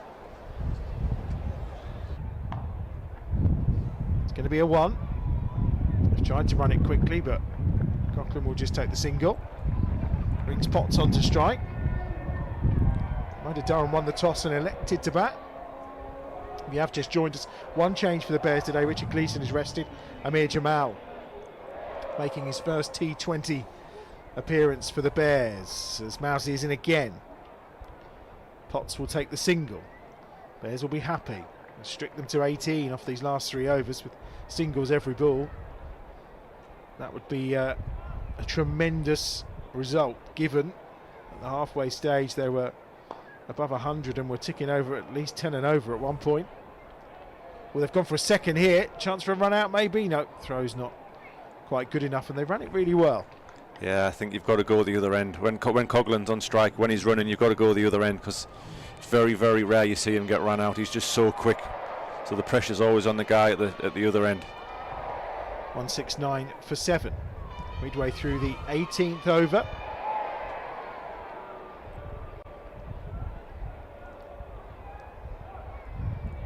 Mousley's in. Going to steal a single there. Very well run once more. 170 for 7. Yeah, it's another tidy over, this one for Mouse. Yeah, 2 balls to go. Yeah, 5 off it so far with the 2 balls to come. 2 for 21 so far. A telling contribution with the ball from Dan Mousley. Another single. Puts his hands towards heaven, as if to say that wasn't far away. Yeah, I'm not quite sure what he was seeing there. It must have been something different to me. Last ball of his spell then. 171 for 7. And it's going to be another single. Yeah, that's a fantastic over. No, it's restricted to a single. It's really good. Really good from Dan Mousley. Just 7 from it. 2 for 23 from his 4 overs. And Aaron, I mean, you can always rely on Dan, can't you, in these circumstances to come through, not only with wickets, but again, to only go for 23 runs. Excellent. Exactly, and you mentioned it beforehand, Adam, about his incredible season last year, the Bears' leading wicket taker. He is the man for the big moment, isn't he, Dan? And that's why I think we love him as Bears fans. He's a massive character, both on and off the field. And for a captain in Alex Davis, he must love having a personality like that, who, whenever the game is just ebbing and flowing, maybe in the opposition's favour, he just puts his hand up and says, you know what, I'm going to be the man to slow these guys down. Penultimate over goes to Hassan Ali. And first ball is driven for a single. Coughlin moves on to 9. 173 for 7. Brings Potts back on the strike. He's no mug with the bat, Matthew Potts as well. He's probably got good memories in his head here. That obviously the last time he played here, got his 149 not out, whatever it was in the championship game. Albeit it was a very, very different game of cricket. But no, he can hold the bat. He probably hasn't scored as many runs as he would like in the shorter format of the game. But no, he's definitely not a mug. Again, another big, strong boy. So he has the ability to clear the ropes. It's just he doesn't do it all too often. Yeah, all 6'2" of him as Hassan Ali's in and he swipes. Nothing more than an inside edge though. He'll move on to 3. 174 for 7. Just 10 deliveries remaining. And again, the Bears, if they could just not concede a boundary between now and the end of this innings, I mean, the second half will, I think, be seen as a tremendous success. Yeah, we've dragged this back so well. It's sort of the back end. Oh, that's brilliant bowling again. No, he's giving it a wide. Hassan Ali can't believe it. Well, it looked, you're right, it was a slower ball, it was outside. I mean, the blue lines are there as a marker, aren't they? Looked kind of inside to me, but... Yeah, it seemed to take a long time to give that. So whether he was thinking about it. It was definite pace off again from Hassan. I think that's the way he's going. Pace off with this bigger boundary. And again to Coughlin, who will just get one more, although they've run this one quickly. And again, they're going to this end, and it's the end that was being run to by Potts, but direct hit may have caused a problem. But they comfortably get back for 2. 177 for 7.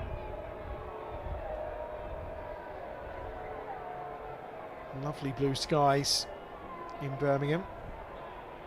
Perfect T20 cricket weather, of course. We're back here again on Friday for the visit of Yorkshire. Hassan Ali again, slower ball outside the off stump, and it's produced a mistimed shot. It's going to be worth 2 though. Clever bowling, good fielding. Tidy fielding on the boundary there again, really good. Again, still no boundary, like you say. I think this is really, really tidy stuff from Hassan Ali, showing all his experience and skills here. Now the ground cricket has been good from Warwickshire and the Bears so far. 179 for 7. Cochrane on 13, Potts on 3. Just 8 deliveries to go. A run rate that was hovering around 10. He's now down at around 9.6. Slower ball into the wicket. Yields another single. 180 for 7. Hassan again, 1 for 35 so far, so a little bit pricey after an expensive over, but a wicket that's definitely favouring the spinners. It's another good effort from Hassan Ali, and I suspect we'll see George Garton bowl the last over. I think possibly, yeah, left armour from that far end there. Oh, thought that just squeezed through there, just jammed it into the ground. Yeah, it wasn't too far away at all, was it? Brings an end to the 19th over, 181 for 7. I think you need to leave us some dash next door because you're going to be in vision shortly, aren't you? So you need to go and get your makeup on and all the rest of it. And we'll speak to you again in the second. See you in the second innings. Chris will be alongside Artif shortly in the half-time interval of this game, of course, between these two sides. The innings break, and it'll be George Garton who will come and finish off then for the Birmingham Bears from the Birmingham end. 180 for 7. And with that pass score being 148, and us thinking about 220 at some point, anything less than 190 would be a really tremendous result, wouldn't it? Yeah, it would be, Adam, and I suppose the interesting thing, not to be the bearer of bad news for the Bears fans, but the Bears' highest run chase against Durham in T20 cricket is 164. So already they've gone well past that, 180 for 7 with 6 balls remaining. This is a massive final over from George Garton. 2 for 27 so far from Garton. That's a good shot this time from Cochrane down the ground. He'll get 2. It is. It's an excellent shot, isn't it? Good way to start the over. Moves on to 16, not out from 13. And realistically, if Garton, as you mentioned, Adam, can just concede 7, I think in terms of the morale boost, the psychological advantage after that strong start from Bingham, under 190, the Bears would be, I wouldn't say happy, but they'd be content with that total. That one's into the wicket. That's going to be a wicket. A third one for Garton. Catch is taken. Sam Hain. And Cochrane's the man out for 16. And it's an 8th wicket down for Durham. Garton's got his 3rd of the innings, and he's deserved it as well. 182 for 8. The score moves on to. Cochrane's the man out for 16. Yeah, and it's smart bowling again, isn't it, from George Garton. Just bangs it short into the surface. Cochrane goes to the expansive pull shot, and Sam Hain, such a safe pair of hands, takes that with complete and utter ease. And at this stage of the innings, yes, it's a wicket, but more importantly, it's also a dot ball, isn't it? It is. I mean, the question I would ask you, not putting you on the spot or anything, the Bears may have only chased 164. What's Durham's highest score against the Bears in this competition? 220 for 6, right here in 2018. So that was the 2018. That was a huge. That was a wonderful game. The Bears ultimately losing by 18 runs. They scored 202 in response, but yeah, as I said, the psychological edge may be just with the Bears if they can get this below 190. Well, you think so, just because the way they've turned it around. I mean, bearing in mind at one point, what were we, 122 for 3 at one stage, and at that point we were in over 12. So there was 8 overs to go at 122, and we're seeing, what, 61 more runs potentially in that period. So, I mean, that's less than, obviously, 8 and over if they can tie down these last few balls. So. Well, of course, but Matt Potts, as Chris Rushworth did say, is a big, strong lad. He's hit 5 sixes in T20 cricket. He averages 19.75, so he is no slouch with the bat. Garton just has to be careful with this short boundary. Parkinson's the new batsman as well. Potts up in the air. Short ball from Garton. That's swirling in the wind again, but it's actually cleared the ropes. I mean, it went up a long way. It's a short boundary, and that's 6 runs. Sue Redfern will raise her arms. I mean, Potts had really no idea where that had gone. There were 3 converging on it. Alex Davis had gone on the charge as well. It went up that high, and he almost got to the boundary rope himself, but it's literally millimetres over the ropes for 6 runs. Yeah, it's that risk reward as well, isn't it? At this stage of the innings, you could have got the wicket with Potts there, that ball swirling up in the wind, but ultimately goes for a 6. And now Durham, if they can just sneak over 195, you'd say the impetus would be with the visitors. Potts facing again, and he's tried to scoop it, and he's got a boundary. 4 more from Potts, who moves on to 13. 193 for 8. Good final over this. Garton may have got the wicket, but he's gone for 13 so far. He has. It's very good batting as well, isn't it, from Matthew Potts, showing some enterprise, some innovation, some invention at the crease. It's wonderful batting, and it's exactly what the Durham doctor ordered, isn't it? At this stage of the innings, when maybe it's just turning in the Bears' favour, not entirely, because it's still a massive score nonetheless. But given those last 2 shots, a 6 and a 4, if they can end this now with an extra flourish, you'd have to say the momentum is with the men in yellow and black. Well, if ever a T20 cricket is summed up by an innings, this is probably it. The ebb and the flow of this has been all over the place so far, and they're going to come back and try and run a second. Alex Davis is there, and it will only be a single they get. It's a run out. Potts will go. They'll move then to 194 for 9 at the end of their innings. We'll get confirmation on that, but the run out at the end. So 194 for 9 will be the final total, and that will be, as you say, the highest chase for the Bears to try and beat Durham. It will. I mean, we mentioned there a lot about the Bears trying to pull this back after a strong start, but let's not for 1 second take away from what's been an outstanding batting effort from Durham County Cricket Club. David Beddingham, of course, being the main man, but also contributions from the likes of Ashton Turner. We saw Matt Potts at the end there. Paul Coghlan also just providing that little bit of impetus towards the end of this innings. That is a serious run chase on what historically is a pretty difficult venue to chase over 180. Top scorer was David Beddingham then. He scored 63 off 27 balls before being snaffled by Jake Lintott. Ashton Turner was next in the run scoring list before Garton grabbed him for 33 off 24. Bowling wise, George Garton picking up 3 wickets in total, 3 for Dan Mousley, a couple for Lintott, and 1 for Hassan Ali as well. 194 for 9 the total. So when we come back, the Bears will be chasing 195 for victory.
Well, Circle Health Group are presenting Family Fun Day here at Edgbaston today. There's loads of fun stuff to do, but it's the Durham batters who are having all the fun so far. 194 for 9. That's a big total, and a lot more than they got in the reverse of this fixture at Durham a week or so ago. I'm Atif Nawaz. In the studio right now is a Warwickshire player, former Durham player, of course, Chris Rushworth. Chris, that's a big score, 194. I don't think anybody was expecting that. No, definitely not. I mean, they got off to a flyer. Beddingham played an outstanding innings with some powerful strikes. Luckily, you know, we brought it back towards the back end of the innings, but it's going to be a tough chase. 194 is a big score here. Yeah, and like just looking at the bowling effort, there were a couple of good efforts I thought from the Bears players, particularly sort of Dan Mosley when he came in, just slowed things up quite nicely. I thought Jake Lintott bowled a really nice spell, and George Garton as well. 3 good overs there. But were you happy with the lengths overall? Just sort of watching on from the sidelines, what'd you make of that? How it looks? It looks like the wicket is a lot more conducive for the spin. Obviously, Mosley, Lintott picking up wickets. And we saw when the faster bowlers bowled that, the back of the length they're the ones that seem to travel, go out the park a bit. So I think spin will play a big role in the second innings, and I guess it's just how we kind of deal with that and how we sort of overcome and attack it. And the boundaries aren't massive, I suppose. We just saw, Matthew Potts hit a top edge for 6. I'm sure he'll personally be quite pleased with that, but it does sort of travel, doesn't it, on this surface? Yeah, it looks like it's a nice wicket to bat on. Obviously, the outfield looks lightning quick as well today. So it's a fast-scoring ground. Like I said, short boundary one side. It's quite windy, which helps. So I think now Davo and Rob Yates up top will, hopefully set the tone and, give us a strong power play. Yeah, this is what we're going to come on to. In terms of batting for the Bears here, they're going to have to work hard. We saw Durham have a fantastic power play, largely off the back of David Bedingham. Barely anybody else got a go really in the power play for Durham, but he was outstanding. And I guess Alex Lee's had the best seat in the house from the non-strikers end. But what do you think is a good power play score for the Bears when they go out there and try and chase 195? I think you've got it. The main thing is try not to lose too many wickets. Obviously, we want to go quite hard and get the run rate up as high as we can. But obviously, you don't want to give too many wickets in that power play. So, if we can, I guess, get somewhere towards 60 without losing more than 2 wickets, I think that's quite a strong start. And, we saw guys down the order can still score runs. You mentioned that Matthew Potts top edge 6. So there is chance for batters to score runs, but I think that a good start will be crucial. Yeah, we'll talk about the batting a little bit more in a second, but just going back to the fast bowlers, and were you overall happy with that performance? Is there anything you'd adjust if you were sort of in there, just getting a view from a different perspective, I suppose, of the game? Do you think, in hindsight, maybe went a little bit too short? Yeah, possibly. I think what we did well, the bowlers came back strong. Obviously, Garton's first over didn't go for many. I think his second over then went for 16 or 17. Hassan was quite expensive early doors, but we saw picking up wickets towards the end. You can drag it back a little bit. So hopefully, like I say, hopefully the Durham bowlers, not make the same mistakes. But if they get the length slightly wrong, then we can capitalise on that. Yeah, absolutely. Well, we'll see that batting effort very, very soon, and we'll talk about the Bears batting. Right now, there are some terrific partners that work with us here at Warwickshire County Cricket Club. Here's just one of them.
Well, those are some of the amazing partners that we work with here at Edgbaston. Thank you so much to each of them as well for supporting all the cricket here at Warwickshire and at the Bears. Right, the Bears batters are making their way out to the middle. This is exciting. 195 to win this game. If they do it, this is going to be cracking stuff. Stay tuned. Over to you, Adam Bridge. Thank you, Artif. Yeah, it will be a tight run chase. I think there's no doubt about that. 195, as we were discussing before the break with Aaron, our stats guru, is not a number they've chased against Durham before, and they're going to have to go to boundaries they've not experienced. They did, of course, last season score, was it over 207 times? Yeah, they did on a few occasions, but they're not as good a side chasing targets compared to setting, so maybe that might just play a little bit of psychological advantage to Durham. But yeah, you never know. Cricket's a funny game, isn't it, in T20s especially. All it takes is one massive knock. We saw it yesterday, didn't we, with Billings? Certainly did.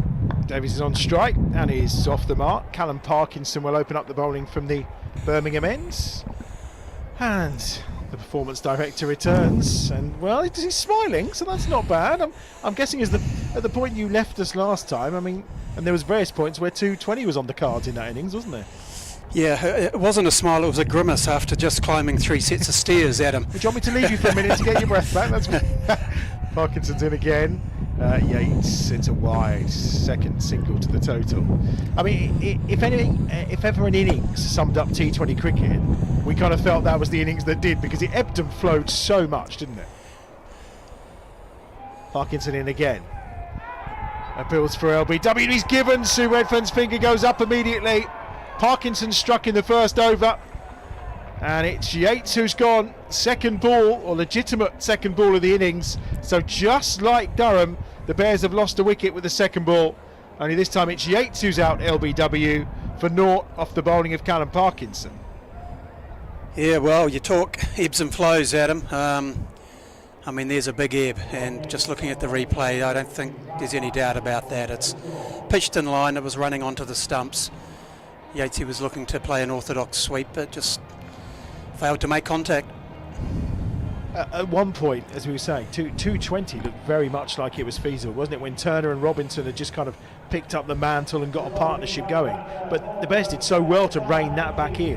But then again, towards the end, just those couple of boundaries from Potts as well, just pushed it into the 190s when again it looked like we were going to keep it in the 180s. Yeah, look, it did. There was some momentum shifts, weren't there? But you know, full accolades to Bingham in particular. I thought his innings was magnificent. Ball striking of the highest quality, and then I think it was Robinson and Turner through the middle. They both played nicely too.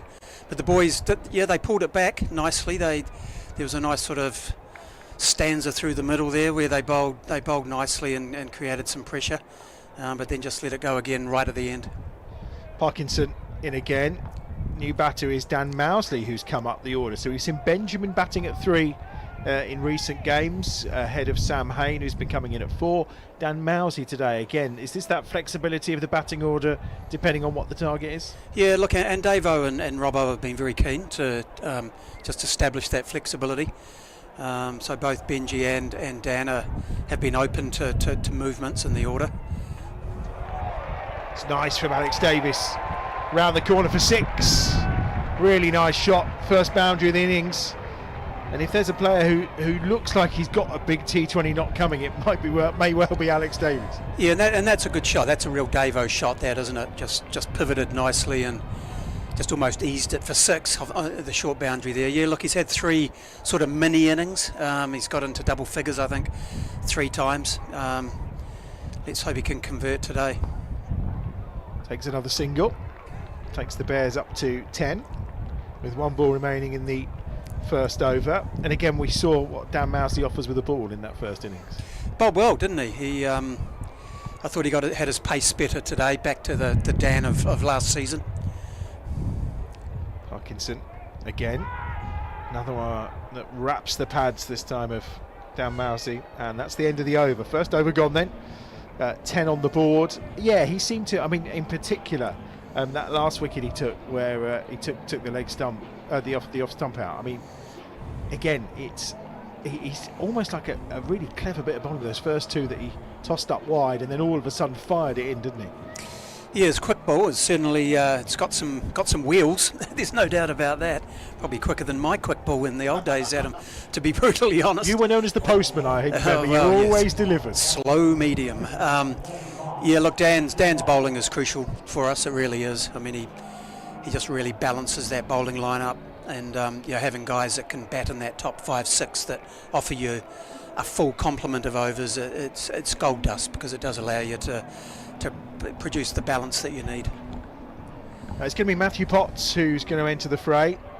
Didn't take a wicket last night against Leicester. Went for 33 runs in his spell, and he's bowling from the pavilion end, and that's a lovely shot from Alex Davis. Absolute beauty, drilled through the covers for 4. Pitch looks like it's just holding its characteristics. Hybrids are good, I think, for T20 cricket. They hold together. They seem to be fairly consistent to me. We don't have hybrids in New Zealand, so it's a new phenomenon to me. It's been interesting watching the characteristics of the hybrid pitches. It's going to be just drifting down the leg side, but I think Alex Davis is saying to Rob Bailey, surely that's a wide, but Rob Bailey not in the slightest bit interested. It looks like with the hardness of the new ball, it's very true about, but then once it just goes a little bit softer, it's gripping quite nicely, isn't it, for the spinners? Yes, it can. And I mean, this is about a game 4 or 5 pitch now, so you would expect maybe just to see a little bit of variable bounce and a little more turn. So you might argue it was a good toss to win. But like any T20 game, Adam, it's the power play is crucial. Getting the momentum. Keeping wickets in the bank, but at the same time you're looking to score sort of 9-10 and over. Yeah, 68 was what was on the board for Durham. Again, that's a very Alex Davis kind of shot that's going to run away to the boundary ropes for 4. Quick outfield, short boundary, and Alex Davis, it's a shot that I've not seen too many people playing quite that manner, but he does it so well. Good signs from Davo. That cover drive was very orthodox, and he didn't try to hit it too hard. And that was a real success of a shot. He held his shape and then just used the pace of the ball, guiding it through that. We thread the needle, really, didn't he? It was not a big gap. Such a clever cricketer, isn't he? Potts is in again, turned around the corner. Could be going all the way to the ropes for 4. No, that's really well fielded, and they'll come back for a second. We'll do our best to identify the Durham fielders, but these half and half shirts don't make life easy when it comes to the numbers on them. That's for sure. 20 for 1. Davis on to 18. Dan Mousey on 1 so far, and Potts with 2 balls remaining in the over. Plenty of thinking going on and talking. Alex Lees, of course, is the Durham skipper, in conversation with Potts, and Ben Raines there as well, giving his opinion as Potts gets back to his mark. This time there's no run. First dot ball for a while, 10 off the over so far. Davo, very relaxed. His demeanour as a captain as well. He's obviously a very aggressive individual as a cricketer and knows how he wants to play the game, but as a captain he seems quite a calming influence as well. He's been really good. I mean, it's season 1, holding the reins. He's settled really nicely. We're really pleased with how his captaincy's come on. To me, he's almost been like almost a duck to water. Oh, that's a lovely shot, big boundary, 6 runs. Beauty from Alex Davies. He's on to 24. The Bears are on to 26 for 1 after 2 overs. Yeah, that's right out of the top drawer. That's classic Al Davies. Yeah, look, his captaincy's coming on nicely. Marshals the troops well. I mean, tactically, I've been really impressed with his ability to sort of grasp the game, and it's cricket is a game that momentum shifts happen quite quickly. There's nuances involved in the game, and Davo seems to pick up on those pretty intuitively. Clever guy. It's fair to say he was excellent at T20 last season, wasn't he? And obviously he wasn't expecting to have it for the amount of time that he did because of Moeen's unavailability and staying at the IPL longer, and then the test matches coming along. But last season, again, duck to water in this competition, he was superb. Yes, he was, and look, he's carried that through, and obviously has the red ball reins now as well. So it's important, just from I guess through my lens, just to keep a close eye on Davo. It's a big job captaining, and if you're captaining multi-format, you're the captain of the club, so it carries a profile and some added responsibilities. So the last thing you want to do is burn a guy out. Cochrane's in, and that's off the inside edge. Dan Mousley fortunate, but he will take the 4. They all count, regardless of which bit of the bat they come off. Cawthon into the attack, 1 for 38 last night against Leicester in that victory for Durham, their first of the season. And he's walking back to his mark, looking up at the heavens, going, how on earth? But it's 4 more to the total, 30 for 1. I guess the toughest bit of his captaincy so far has probably been that Essex game in the county championship, hasn't it? Yeah, look, that was hard, and he took that. He did that tough as a skipper, as you would expect. It's a lovely shot from Dan Mousley, but it's well fielded as well. Sounded like that come clean out the middle, well timed, but that's an excellent bit of fielding. Standard of fielding in the T20 to date, absolutely top draw. Really impressed all teams. Athleticism, speed, lateral movement to the ball. Just really good skills on display. I'm guessing because it's, I hate to call it a batsman's game, everyone does, and it does feel like at times it's favoured towards the batsman, that fielding is becoming more and more important. That's a lovely shot from Davies again into the leg side. I mean, that's almost effortless, just beautifully timed for 4 runs. Yeah, again, just not trying to hit the ball too hard, and that's an easy trick to fall into as a batsman in T20. But that's just a really good cricket shot. Is that one of the things with I'm not going to say we're seeing the pinch hitter specialist T20 batsman who, I'm not going to say the Glenn Maxwell's, because we know what else he brought while he was here last season as that's played, but the Paul Stirlings, who are known for not really that kind of easing the ball, but actually we're going to knock the cover off it in the opening 6 overs. We're seeing a little bit less of them. Well, look, I guess so. For me, it's all about intent. I mean, you still need to take advantage of that power play. You've still got to search out the 180 to 200 score. As long based on pitch conditions, of course. So you're still going to have to come reasonably hard. As he's done there, slashed away into the ground. There'll be no run. But you'll never convince me otherwise than that good batsmanship shouldn't dominate. And what we saw today with Bingham, I thought was a classic example of a batsman in total control. Our guys lost their lengths just a little bit, but boy, he made us pay. And we didn't miss by too much at times, but just seriously good batsmanship. Last ball of the over, slower ball from Cawthon as well, and that completes the 3rd over. 35 for 1.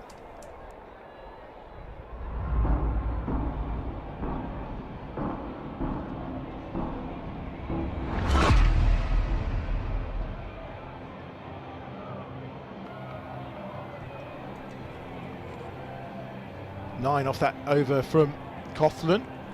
Davies on to 28 now. And the Bears requiring 160 more off 17 overs, so the run rate 9.41. So the pressure is on a little bit, that's for sure. Parkinson's going to come back on, of course. We grabbed the wicket of Yates. One of the things we were talking about is the fact that last season they obviously got over 200 7 times. 3 of those were here. The par score here for last year was 148, so obviously it's much higher from Durham today. So this is going to be a real challenge, this chase, isn't it? Just a single from Mousley. Yeah, big challenge. I mean, any score, in excess of 170 odd is always going to be tough. Notwithstanding, the pitch conditions in any way. If it was slow or an absolute belter, runs on the border, a gold dust. So the key is always going to be, now, getting the innings underway, getting some momentum. Hope I'm not tempting fate here, but Davo's got us away nicely. Parkinson's in again, and it's the leading edge from Alex Davis. You've got away with that one. Just for a moment, my heart was in my mouth. 36 for 1. 28 for Alex Davis, so he's striking at the moment at 200. Parkinson again is in. Davo's gone big. There's a fielder coming round. He'll stop the boundary, and it will just be a single. And he's furious with himself for not getting all of that. Well, I think he's furious on two notes. One, for not getting all of it, but second, I think he was admiring the fact that it was possibly one bounce for 4. If he was scampering, then it really should have been a quick 2. As you mentioned, some very good fielding early on, and already in this Bears reply, 37 for 1. Down the ground, Mousley goes straight, and it goes all the way for 4. Good attacking intent from Dan Mousley to go with his excellent bowling earlier. Another boundary, 41 for 1. It's a good sign from Dan. I like Dan's batsmanship when he plays straight. He's a good, strong, powerful hitter of a cricket ball, in particular when he's playing straight. Once he gets his innings underway, then the 360 can come into play, like that. Oh, that's a great shot as well for 4. Takes advantage of the short boundary. And he could turn into Dan Jamal here. He's one of those who, once he gets going, 15 off 7, very quickly accumulates runs, and he does play around the wicket, like you say. Yeah, and matchups get talked about a lot, don't they, in T20 cricket? So here you got Parkinson bowling to a left-hander with a short side to Dan's leg side. It's a high-risk option for the bowling team. Short and just pulled into the leg side at the end of the over. 46 from 4 then, so 16 overs remaining, 149 required for victory. Was there a temptation, because obviously we had Glenn Maxwell last year, often we've brought in a big name batter for this competition. I'm guessing with the T20 World Cup it was a little bit more difficult this time to identify someone and kind of commit to throwing your budget towards that, given what was available. Look, it's a really good question. There were a lot of moving parts. Ultimately, we went for the quick bowler. We wanted Hassan back. Then, of course, we had the injuries, so we needed to factor that into the mix as well. And we also put faith in our batting lineup. Coughlin's back in. Wonderful shot from Mousley for 4 more. He's into the 20s, and the 50's up for the Bears after just the first ball of the 5th over. Excellent start. Yeah, very good start. So one of the things we talked about a lot was, Maxi was brilliant for us last year in many respects. Off the park, what he contributed in the changing room. His bowling was very good. He didn't get the volume of runs, that we had invested in, I guess. Mousy just cramped up a little bit there, but did well. Gets his single, brings David back on strike, 51 for 1. So this batting lineup, this incumbent batting lineup, in essence saw us through last season and did a good job. We won a lot of games of cricket. So we decided we'd show faith in that lineup. And we've got young guys coming through that we would also have faith in if we needed to blood them into the unit. So hence the desire to focus on the bowling side of things. Davis cuts away. I don't think it's going to quite reach the rope. It's going to be fielded on the boundary edge and fielded well by Sauter, I think, who gets the throw in. And it's going to be 2 more to the total. 53 for 1. Davis on to 31.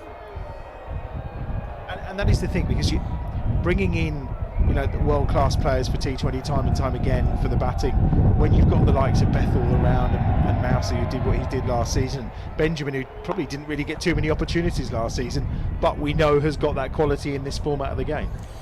They are 3 guys that we have absolutely put our faith in. We think ultimately they are potential international cricketers.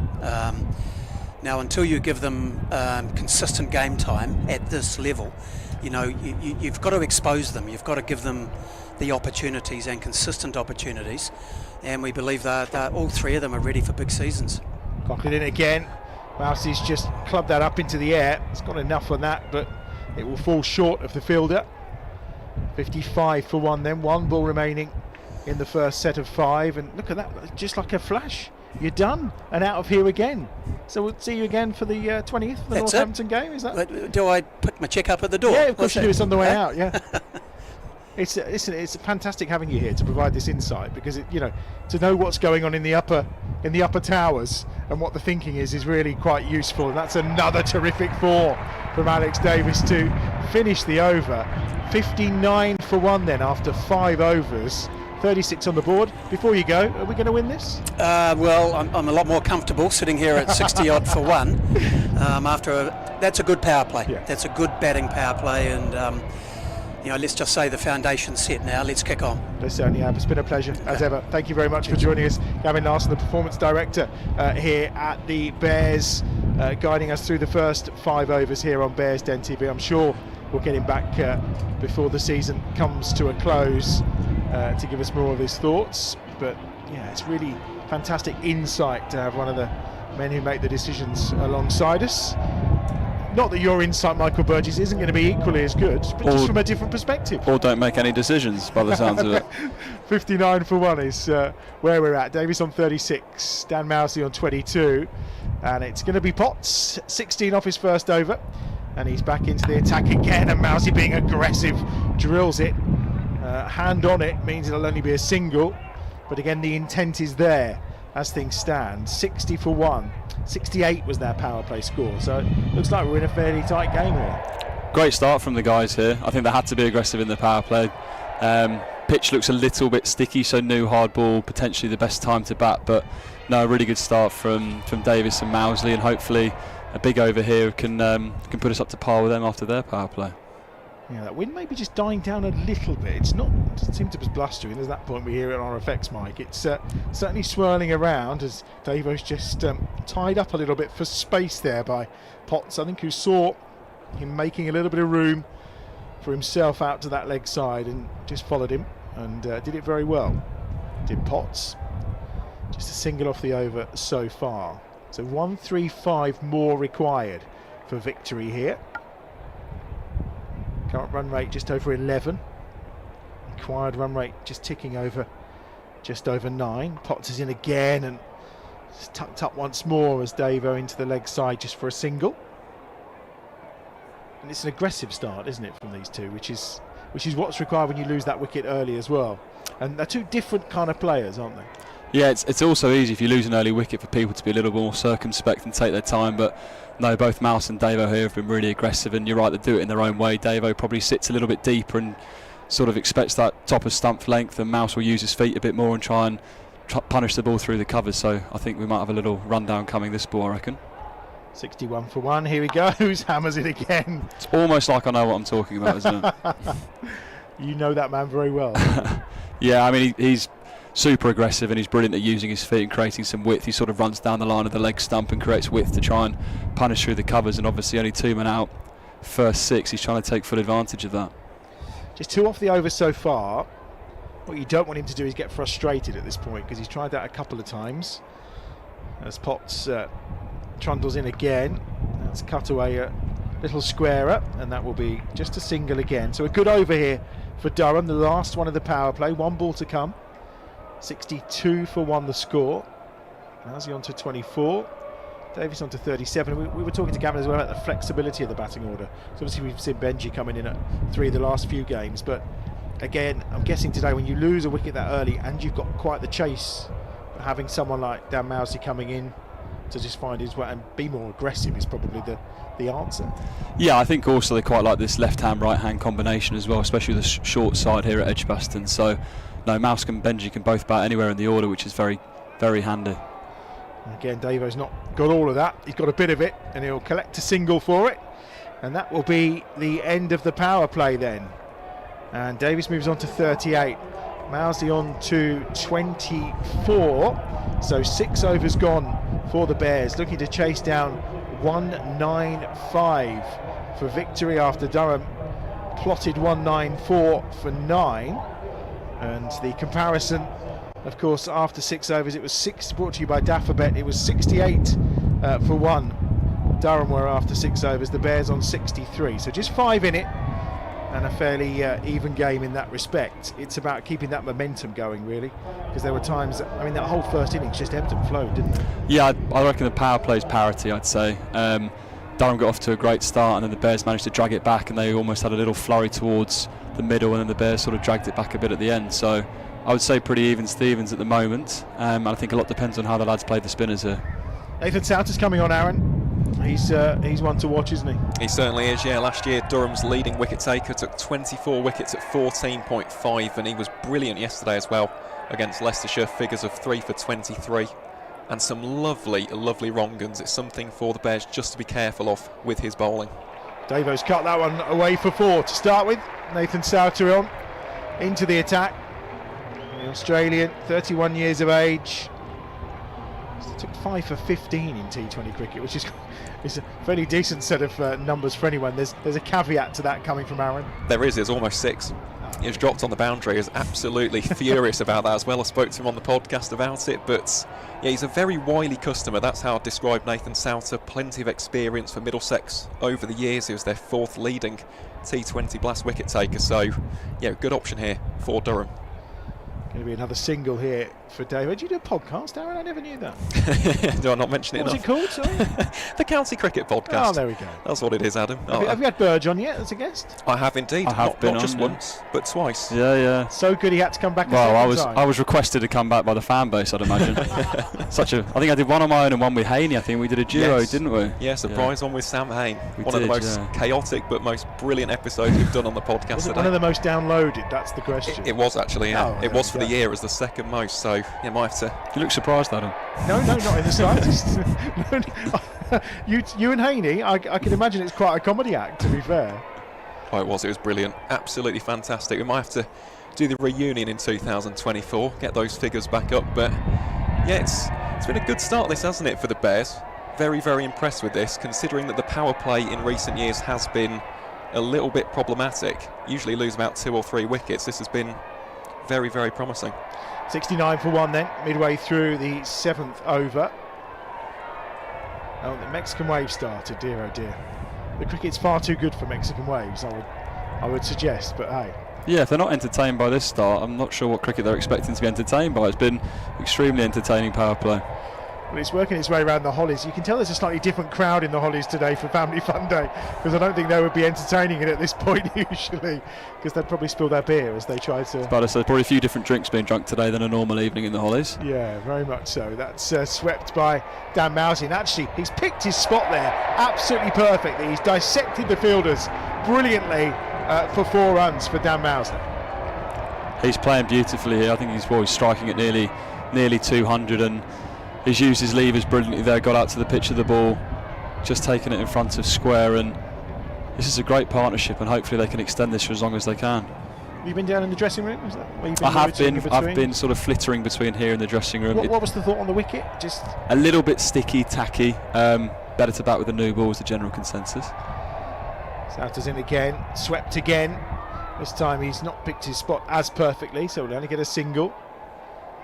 But it's still a good over, because 12 runs have come off it. Excellent start. 75 for 1 from 7 overs as things stand. It's perfect, really. Alex Davies on 44, Dan Mousley on 30 as things stand. As they gather and that rustling wind blows again. 7 overs gone then, 75 for 1.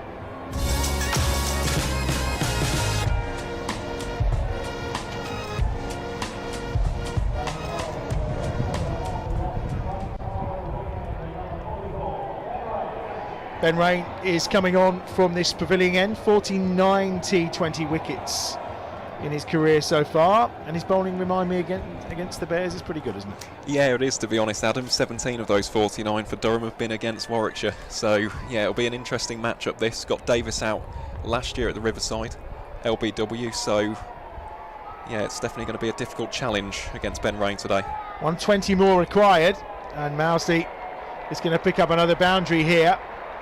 All the way to the ropes for 4. He goes on to 34. And Rain's first delivery is dispatched away by Dan Mousley. It's a harsh game sometimes. He's nailed a Yorker there, and Mouse has dug it out for 4. So, I mean, you do hit some nice shots straight to fielders. You take them when you can, but the lads deserve that. They've shown great intent, great aggression, and as I said before earlier, as soon as you start to show intent, the momentum goes with you. And I guess when you're chasing down a total like this, the only thing you don't want to happen, that's a slower ball, He's played into the leg side for a single. The one thing you don't want to happen is for that run rate to get out of control, do you?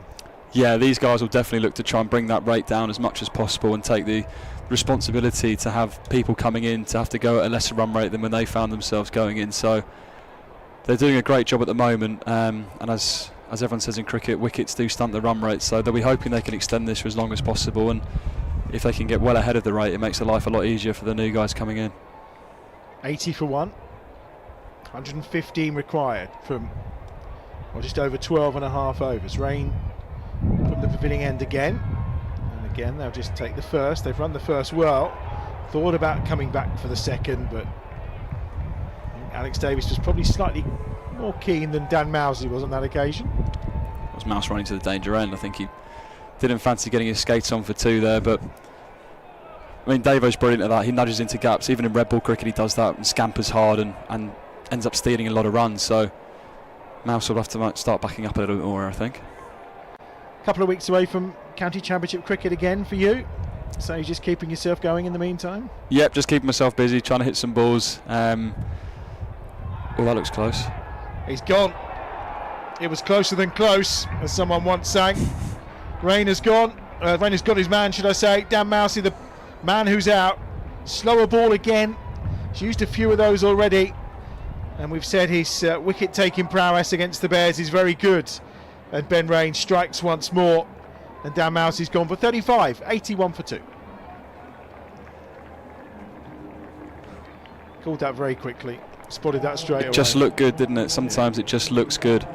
Very canny bowling, nice slower ball. I think using the surface, as the lad said at halfway, is slightly tacky, and brings in a very fine batsman indeed. Second best podcaster, however. I was going to say, yes, your podcast buddy, of course, Sam Hain. 481 runs to his name last season in the Blast.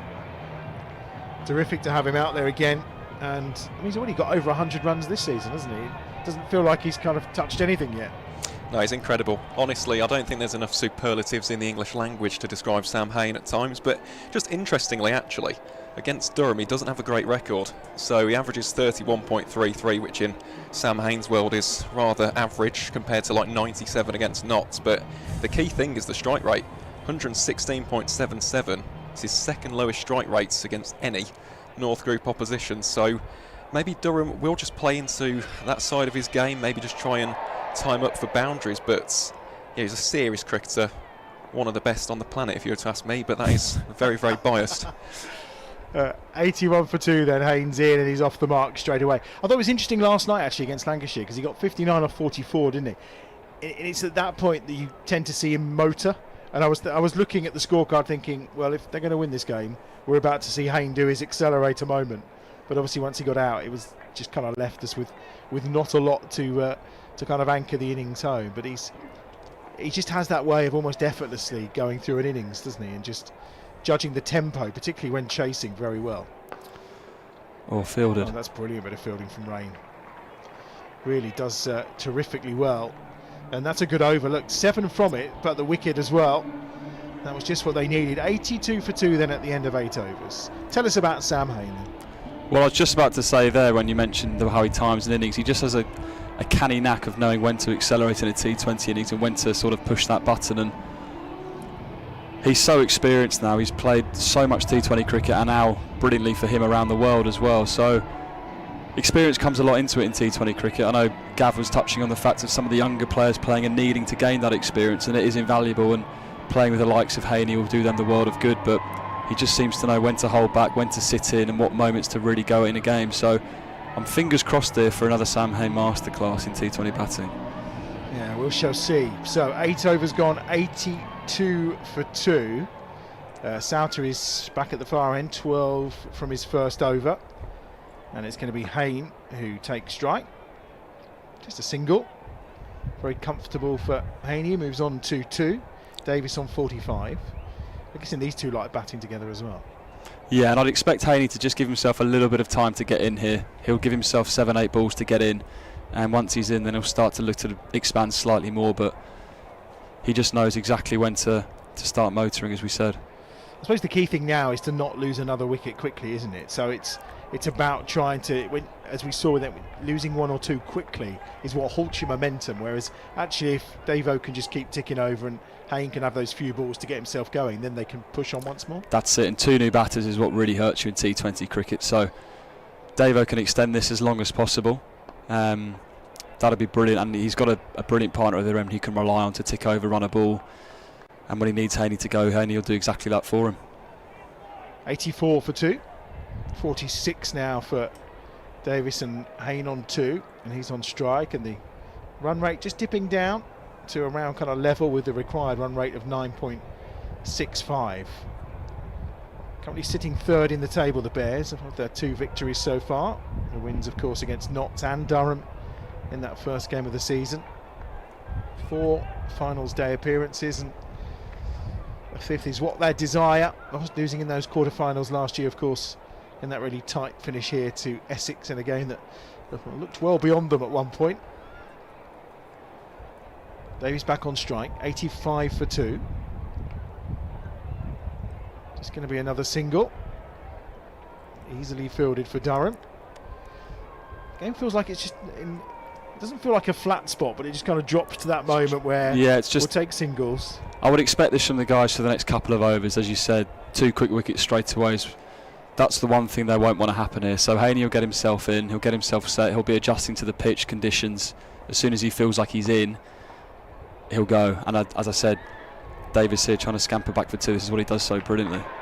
Well, he's done it very well, and again, it's that thing about forcing the error from the fielder, isn't it? Because they see you coming, and all of a sudden they're trying to rush, and then they leave the ball behind. As soon as you know someone's coming back for 2, you just tense up a little bit more. You know there's slightly more pressure on a clean pickup, and you'd be amazed how often you can nick 2 out of nowhere. So that's great running from Davo, and exactly what they need right now with Haney just getting himself adjusted to the crease. If you can turn a couple of 1s into 2s, hopefully you can keep the run rate level as long as you can. So the target then is 195, 88 for 2. Davis is on 47, Hayne on 5, 107 more required then from 11 overs. So we're about to reach the halfway stage, and Ashton Turner is coming into the attack with the ball, and scored 22 runs last night. Obviously scored 30 odd here today. As an all-rounder though, with the ball, has his moments, doesn't he? Well, he certainly does, and he had one last year against the Bears. Took career best figures of 3 for 20 right here at Edgbaston. And there you go, there's one right there. Alex Davis is gone. First ball, stumped, out for 47. And Ashton Turner immediately has an impact on the game. And the Bears lose that 3rd wicket at the start of this 10th over. 88 for 3. And it's Davis who's gone after a really good knock that looks incredibly promising. He played brilliantly there, especially in the power play, and that's exactly what the lads didn't want to happen, was to have 2 relatively new batters at the crease at the same time. But he deserves the applause he's getting as he walks off here, because that was a really tremendous innings to get the Bears ahead of the rate in such an early start of the game. And as Beth and Haley look to rebuild now, the problem is that the rate's going to stay around 10 and over, and if it gets any higher, that's when life becomes very difficult indeed. Yeah, it is Jacob Bethel who makes his way out. Chris Benjamin obviously still to come as well, before we get into the likes of George Gart and Hassan Ali, Danny Briggs, Jake Lintott and Amir Jamal. So plenty of batting still to come. 88 for 3, and Jacob Bethel makes his way to the middle. Really good start from Turner. And again, they go back to the left-hand, right-hand combination, which they seem to be quite keen on.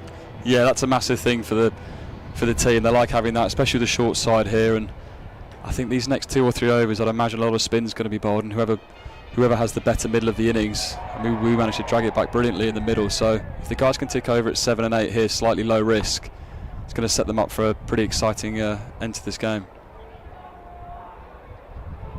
Single to Bethel, who's off the mark. How's Jacob doing a run chased? All right, to be fair, actually. He has got a better average bat in second, but I just wanted to touch upon Burgie's point there, actually, about last night. Haney's comments in the post-match. He said about that run chase, they were setting it up. Tucked into the leg side. Going to try and turn this into 2? No, just the 1. but the key last night, Old Trafford, they didn't have enough wickets in the shed, did they, to go and explode towards the latter stages. So completely echo that point. It's a case of accumulating. You don't want it to approach 11, 12 runs and over or something stupid, but you've just got to play some intelligent cricket here. Just strike rotation, quick 1s and 2s. Don't let this game get ahead of you. Turners in again, turned onto the leg side by Bethel, just for 1. 91 for 3. Got a bit of a treat for you at the end of this over. We'll head down to the, if you call it a treat, we'll head down to the dugout where I think Artif will be lurking to see who he can find to talk to at the midway point of this run chase. 195 is the target, so another 104 required. 2 balls remaining in this over. Turner again, he's just turned into the leg side by Sam Hain, who I'm guessing will just be saying to Jacob to keep it calm and not do anything silly. Yeah, he couldn't have a better partner out there, Bethel, to guide him through this next probably 4 or 5 overs of the innings. And as I said, if you can keep these 2 in for as long as you can with some wickets in hand, you can chase, especially with the left-hand right-hand combination, quite a lot in the last 5-6 overs. So there'll just be a little rebuilding stage here, I'd imagine. Last ball of the over, again well played by Bethel, just for a single. It means 10 overs are gone. Score moves on to 93 for 3. And Artif, I'm hoping you're down near the dugout with the Bears. Yes, I'm here with Richard Gleeson here, right on the edge of the boundary. There's so much chatter, there's some good noise over here. And halfway through the innings, 93 for 3. Richard, first of all, how are you doing? You're not featuring today, but can we expect to see you back in action soon?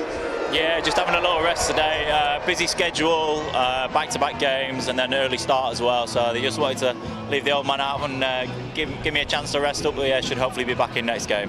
What have we made of this game so far? Big chase, obviously. They did quite well, Durham, out there with the bat, but not a bad start. Pretty steady halfway through.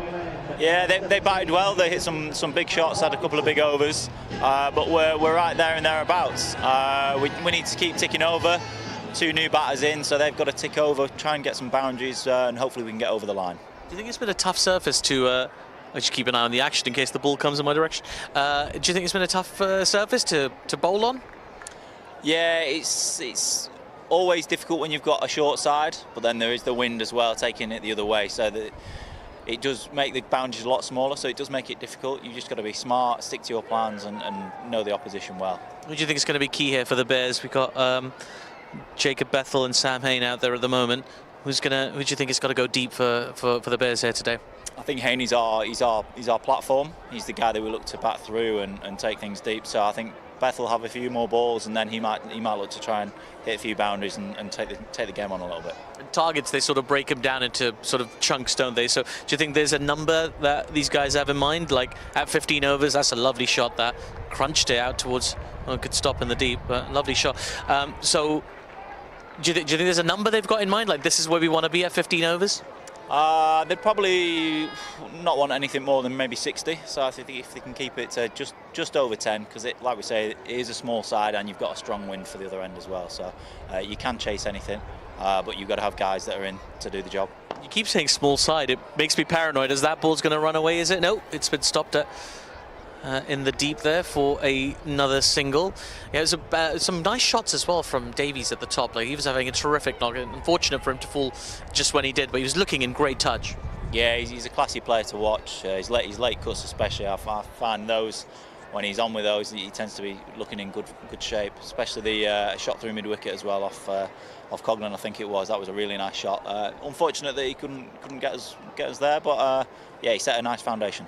And just in the dugout, obviously it's a little bit more serious now in the dugout because of where the game's at, but it seems like quite a fun place. Who's the most fun player in the dugout usually? Oh, it's got to be Hassan. Yeah? He's always a bundle of fun, making jokes, laughing, yeah, giving good energy to the group. He's been a good addition to the team since last year? Oh, 100%. I played with Hassan before as well, and he was the same everywhere he goes. Great character, great for any team to have. Right, well, this over's ticked through. They've got another single to finish it off. Thank you so much. Been lovely chatting to you. Very quickly, who's going to win this game? Oh, the Bears. There you go. You've heard it from Richard Gleeson. Thank you so much, Richard. Pleasure speaking to you. Back to you, Mr. Adam Bridge.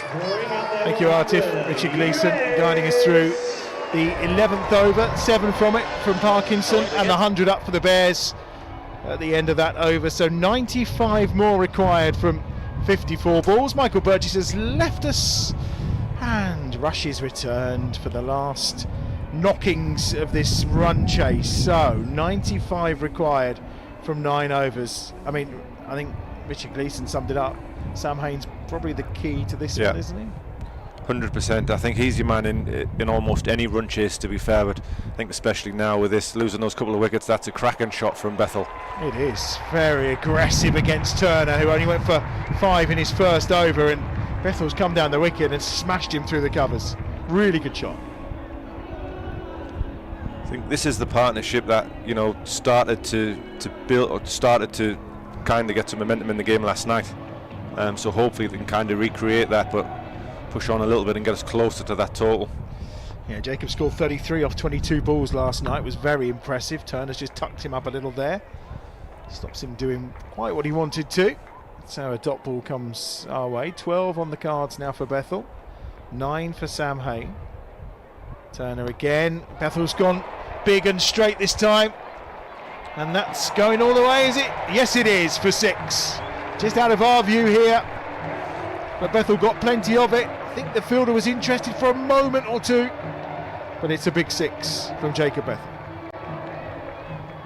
Again, I think it's just that the wind's just carried it over the boundary there. I think the fielder was interested the whole way, and then just at the last minute, just out of reach. Well, it was going across, but again, those flags have been blowing in this direction a few times. Oh. As Bethel goes back to Turner, it's through his hands. And there's hands on the head of Ollie Robinson, the wicket keeper. And a moment there, just for a second, I think Durham thought they'd maybe got him. 11 off the over already, 2 to come. 111 for 3, and Hain now on strike. It was a tough caught and ball chance that, but he's hit it quite hard. He's very lucky that's just not got him on the head on the way back. Cut away by Sam Hain. Only going to be a single. Score moves to 112. And again, in these moments is where, you know, you've got 11 off the first 4 balls. Sam knows you don't need to do anything silly the rest of the over, really, do you?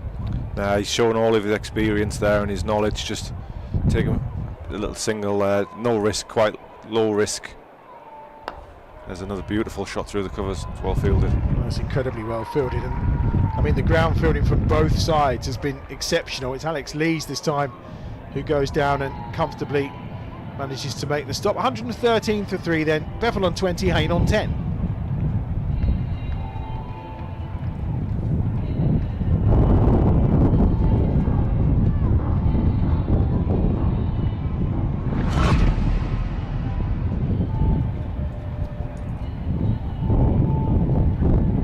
Parkinson is not going to bowl the next over. It looks like he's going to be Souter. 18 off his 2 so far. At the far end. I think this is where we've got to be dead smart against people like Souter and Parkinson. You know, we don't want to get them involved in the game too much. Don't take too many risks against them. I think they're the key bowlers for the Durham side. Oh dear, he's got himself into a mess there, Jacob Bethel, but his back foot hadn't left the crease, thankfully. Yeah, just as I said that, we play a massive reverse sweep. So now you don't want to gift wickets away, but I still think we're sitting quite nice. We don't want to do anything crazy just yet. Second ball of the Souter over. This one's fired in short. Bethel has gone big. Huge 6 for Jacob Bethel.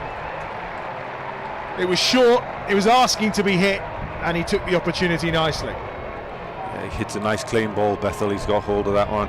Lovely. Again, just takes the pressure off the rest of the over now. We've got a boundary early on.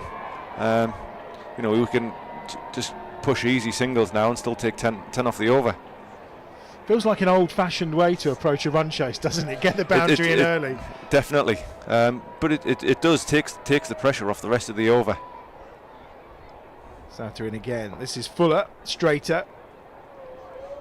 Just pick up a single for it. 120 for 3. Hain on to 10. Bethel on 27 already off 15 balls. And I think Sam Hain is quite happy, as we say, to just sit there, and he'll take the singles, let Jacob be the aggressor in this partnership for now. This is what he does so well here, and he's just very good at, just cruising at a strike rate of, around a run a ball. He's gone aerial this time, and he's out. It's a good catch. I wasn't sure it was going to get there, but it does go all the way. Souter strikes. Haney's gone for 10, and the Bears are 120 for 4. Wasn't sure it had enough to quite reach the fielder. Looks like he was trying to hit that more over extra cover, and he's just kind of got it wrong, and in the end he's kind of plinked it to mid-off. He knew straight away, didn't he? Absolutely knew immediately there that was going. You're right, he looks like he was just trying to get a bit more angle on it, wasn't he? Yeah, nice comfortable catch in the deep there. I think it was Potts. You mentioned the fielding's being good in this game. I think this is where now you look around county cricket, the standard of fielding all around the country is just so high. You see the quality of some of the catches and some of the stops here. It's one thing that's improved so much in the last 10 years. Chris Benjamin is coming to the crease, and well, he's got a history against Durham obviously, but in particular we're kind of almost wanting that moment from Chris Benjamin, aren't we, Aaron? We are, yeah. It's consistency, isn't it, with Chris? We all know he's a very talented cricketer. You look at his boundary percentage, it's 63. It's by some distance the highest on this team. Averages 50 in T20 cricket against Durham, so he should have some confidence in terms of historical performances, but it's just a case of not gifting his wicket away. It's something that we've witnessed on far too many occasions in this past 12 months or so. A couple of balls left in the over, and his first one he turns round the corner. Get off the mark straight away. 121 for 4. 74 required. 7 overs and 1 ball remaining. They're going to have to go well from here, particularly having lost 4 wickets already, and the last of those being that of Sam Hain, who so often has been the hero to guide them through in these moments as that wind continues to buffer Edgbaston. Souter again. Bethel will turn that into the leg side, and they'll just take the one. 122 for 4 then. Bethel's on to 28 from his 16 balls so far, and the Bears require 73 more from 42 balls, which at this moment in time sounds like quite a big ask. Yeah, I think we're going to need something special from one of these two here, just to see us over to the end. It's going to have to take it deep. Ben Rain is going to come back into the attack from this pavilion end.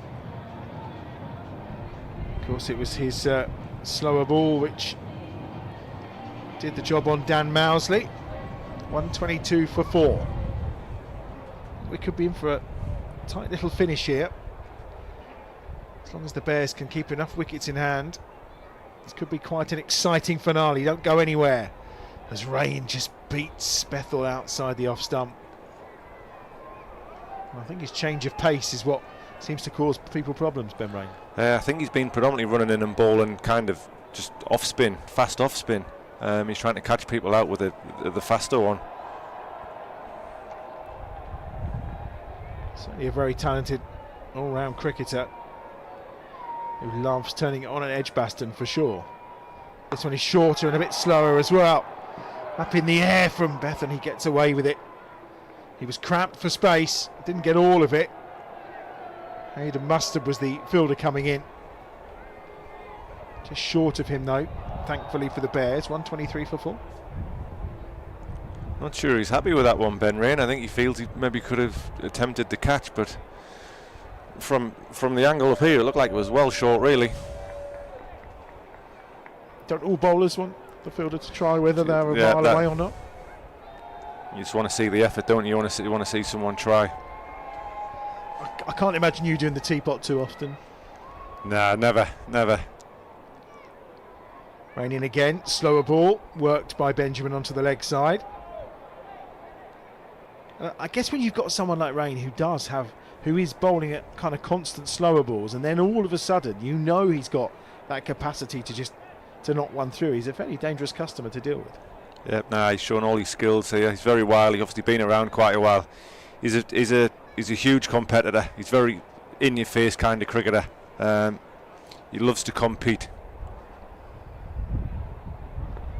Fuller, slower on the leg stump, and kind of catches Jacob Bethel out.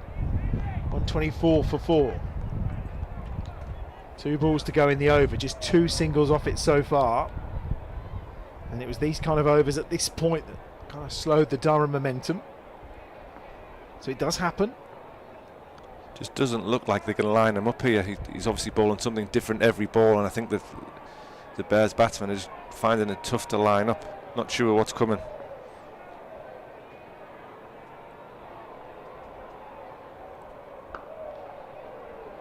He's got a little more on it this time. Going to try and go for 2. Going to have to run well, and they do. It's excellent running between Benjamin and Bethel. Turning that into a 2.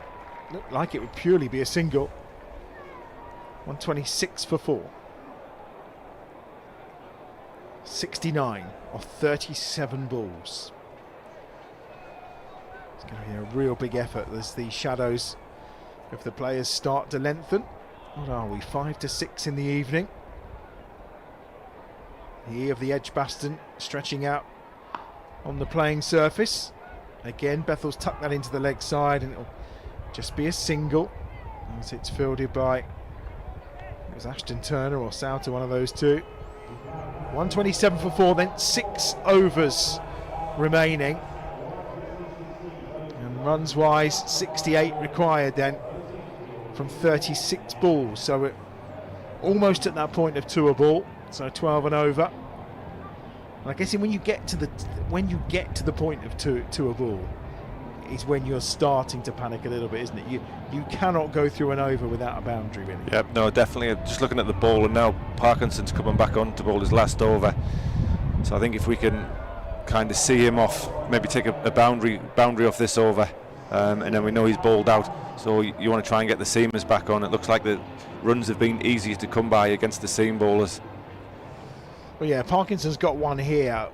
Souter's got a further one to bowl as well, as the sweep comes out from Bethel, but just going to be for misfield, but just going to have the one. Ashton Turner's potentially got 2 available as well. So you kind of think to yourself, do you just see out the spin of Parkinson? But then you know that there's potentially another 3 overs of spin to come. Somebody's got to go. I think who do you target? That's the question out of all of those. I think with the wind, obviously you've got the shorter side going that way to our left here, but to the right the wind is blowing that way, ball turning into Bethel. Maybe Bethel finds he's the man to try and take Parky on here. Another single for Benjamin. 2 singles off the first 2 balls of the over. 66 required from 34 balls, 6 wickets in hand. Bethel has decided to go. Has he got enough of it? It's 4. Picked his spot very well. Great call by Chris Rushworth. The boundary for Bethel. He moves on to 37, and he's suddenly becoming key to this run chase. Yeah, it definitely looks like that's what he's targeting here. I think that's 2 sweeps he's played this over so far, so he's definitely going for that wind with the ball turning in. Really good shot from Bethel. He's on to 37, 62 now. 33 balls remaining. This time he'll take the single. Although Chris Benjamin runs that first so quickly, just in case the option becomes available. What's Bethel's highest score in T20? It's funny you mentioned that, Adam. We're witnessing it right now. It was the 33 that he scored against Lancashire yesterday, so you've taken the words right out of my mouth there. But yeah, it's been a seriously mature knock from Bethel so far. That's better from Benjamin. A little delicate reverse sweep for a single. It's one of those shots, I think, in his first ever innings that kind of took everyone by surprise, wasn't it? The quality at which he played those. Yeah, it was his first ball actually against Graham White. On debut against Northant, scored a 50. On debut, of course, across all 3 formats. He's a very, very good proponent of the reverse sweep. Parkinson in again to Bethel. Just look knocked for into 2 the leg rather. side. Yeah, it's got to be a 2, hasn't it? And he's Lovely run well. Brilliant between those 2. They've worked really hard there to turn that into a decent over for them. 10 from it. 137 for 4 then, with 5 overs to go. 58 runs are required. And again, turning that into a 10, really quite important. 5 to go, 137 for 4.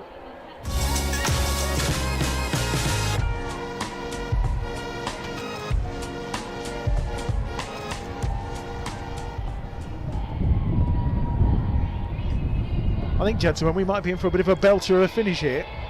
We could be in for a really, really enthralling game of cricket. A reminder as well, cricket-wise, England against Australia to come later on as well, if you want a whole day of cricket, of course. Here's Ben Rain. He's going to bowl a third over, just 1 for 12 so far. Oh, and he's bowled him. Benjamin's gone for 4. Rain does the damage again. And it's Durham who strike. 137 for 5 now. Benjamin's gone for 4, and Rain does the job again. Again, it just looks like that pace on delivery's just rushed through Benjamin and cleaned him up, almost done him for pace on the ball. Maybe looking for that slow ball to try and work to the leg side, but just looks like the pace has just gone right through him.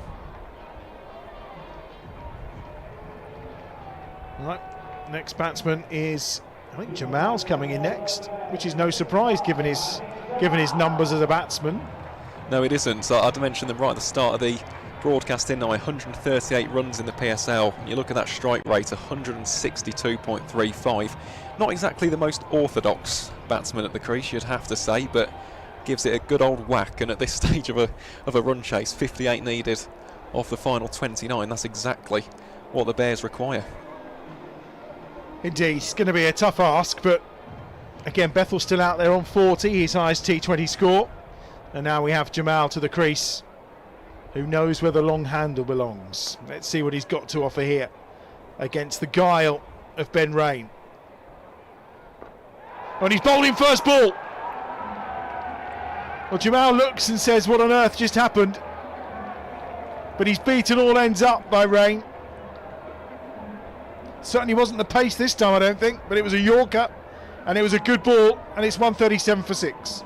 It was the perfect Yorker first up. It's gone straight through him. 2 in 2 for Ben Rain. I mean, it is perfection. Off stump, out the ground.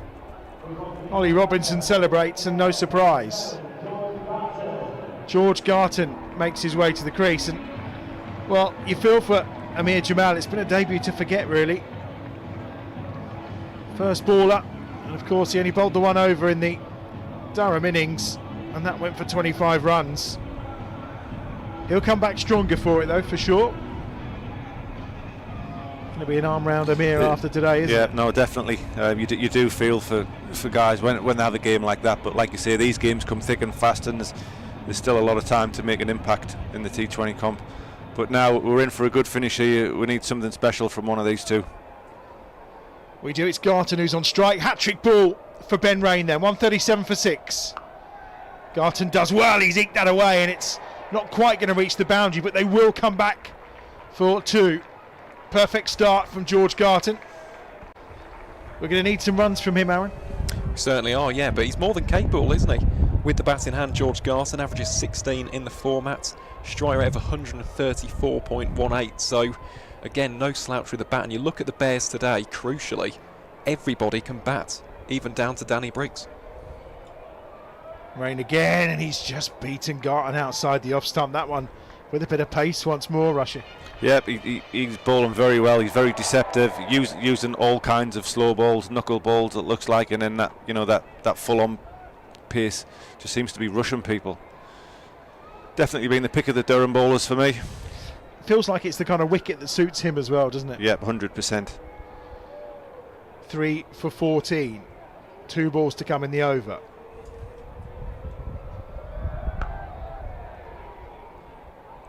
And I guess he's the kind of bowler who can do this that the Bears don't really have in the ranks, who's got that kind of, I'm not going to say guile, but not quite as quick, and doesn't kind of have the height that the Bears attack has, but it's this kind of old school guy that's been around a bit who can nibble it around and literally bowl something different every time. Yeah, like I say, he's been around a long time. He's probably very different to the Bears attack. I think we've got a lot of pace and height, like you say. You don't have anyone that bowls that kind of medium. He's almost like a if I try to go back in the day, a Ricky Clark, someone like that, you know, who's got that knowledge and know-how and just is more experienced. We've got the Kraken Express pace, the height, but actually that ability to just, on this kind of wicket, bowl the right ball at the right time. After 15 overs then with Daffabet, Durham were 156 for 6, the Bears 141 for 6, so 15 runs behind. 54 required then from the last 24 balls. It's been done before, it can be done again. A lot on the shoulders here of young Jacob Bethel. 41 to his name so far, but it is going to be spin, Souter, so they're going to try and keep turning that thumbscrew with the slower bowlers. And Souter so far 1 for 27 from his 3 overs, but just 4 off that last over from rain and a double wicket as well. And Bethel, there's no run off that first ball. It does feel like they're just turning the screw a little bit here, doesn't it? Yeah, this is a big over for me. I think this one could play a huge part in what happens in this game going forward. Bethel's got big. That's a lovely strike. And he's got it over, yes, for 6. More of those, please, Jacob. Yeah, just what we needed. That's a great strike. Again, targeting the bigger boundary, but the ball's coming into him with that wind. He moves on to 47. The Bears to 147 for 6. 4 balls to go in this over, and this is one of those overs that needs to be the kind of big over that was kind of carted round off of Amir Jamal, isn't it? A 20 here would be just what the Bears required to keep them in this fight. Shorter, quicker. He's trying. He's eyeing up that side, isn't he? He wants it. Yeah, Souter's a wily campaigner, though. He knew, didn't he? Yeah. Quicker, a little bit shorter. Just couldn't quite get his bat under it. Garton on strike, though. But again, we know Garton can clear the ropes. Yeah. It may be the bigger boundary. Wind should be helping. 148 for 6. Garton does go big. He's gone bigger than Bethel did. That's over the ropes by some distance. 6 more. 13 off the over so far. This is what we need. It's a lovely strike again. And it's not a slog, it's just very composed, isn't it? He knows where he's putting it, swings through with the bat and gets plenty of it. Aaron's getting very tense there. Look. Oh, I'm a terrible watcher of cricket, Adam. Absolutely dreadful, as anybody who's sat next to me will know. In again to Garton, and again Souter's clever. Just tucks him up a little bit, flatter, quicker, and they'll get 1 more. So 14 off the first 5 deliveries, 155. Bethel on 48, Garton is on 10. Last ball of the over. Another boundary here would be nice. 40 still required, 19 balls remaining. Just going to be a single. Maybe they can turn this into a 2. No, it's just going to be the 1. It does mean Bethel will keep the strike with the short boundary on his leg side, and with 17 overs gone in the run chase, 195 the target. It's 156 for 6, so 39 required off the last 18 balls. Looks like Potts is going to come on from this end. A bit of pace. So Turner is the only spinner left to have any overs available to him.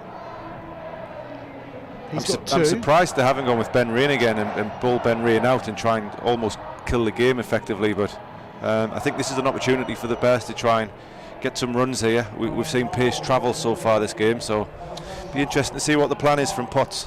Do you think maybe Rain's going to bowl the last over? Quite possibly. I think he's been the toughest to hit. Because if Coughlin's obviously got, so Potts has got a call. Maybe Potts bowls this one. Then it's Rain from the far end and Potts again to finish off. That could be potentially. Could be the final 3, couldn't it? Coughlin's bowled 2 overs for 22, so maybe not of interest today. Here we go then. 3 overs to go. 39 required. Big over. Potts is in. Bethel slashes away into the offside. Just going to be 1. 50 for Bethel. First in T20 cricket. And everyone appreciative around Edgbaston of an excellent knock from Jacob Bethel. Will it be enough to help see his side home? He needs more. 31 balls for his 50. Really good innings as well. 2 4s, 3 6s in those numbers. Garton's on strike, carves it away. Fielder's not going to get there, it's just going to be 1.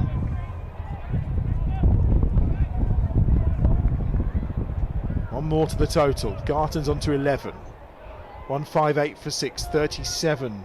So 38 required. So 37 required of 16 balls. It's going to be tight, it's going to be a good finish. Turned out to be a great game of cricket so far. If you had to have one of those win vises, I think it's probably hovering more in Durham's favour. Yeah, I would say so at the minute, definitely. Yeah. Just looking around the ground, there's a fantastic crowd in here. It's really good today, isn't it? Yeah. This is one of the best views in cricket, I think, from this pavilion. Yeah, we are very lucky. There's no doubt about that. Potts is in again, carved away this time by Bethel, and he's out. Catch is taken. Could well be the end for the Bears, that, the end of Jacob Bethel for an excellent 50 off 32 balls, should I say. And 158. And the wicket's gone. 37 more required. Only 3 wickets remaining. And now it really is down to the likes of Garton, Briggs, Lintott and Hassan Ali to try and drag the Bears over the line here. Had no real choice there, did he, but to go for it? I was just watching the replay there. It's great plans from Durham. They've obviously set the field for that wide full one, and Bethel's just picked the man out almost perfectly. Good catch looking back into the sun. But now you don't blame the guys for trying. Now that we've got to give it a real good whack here. Hassan can hit the ball a long way. But did last night, a couple of 6s, didn't he? So 17 he scored.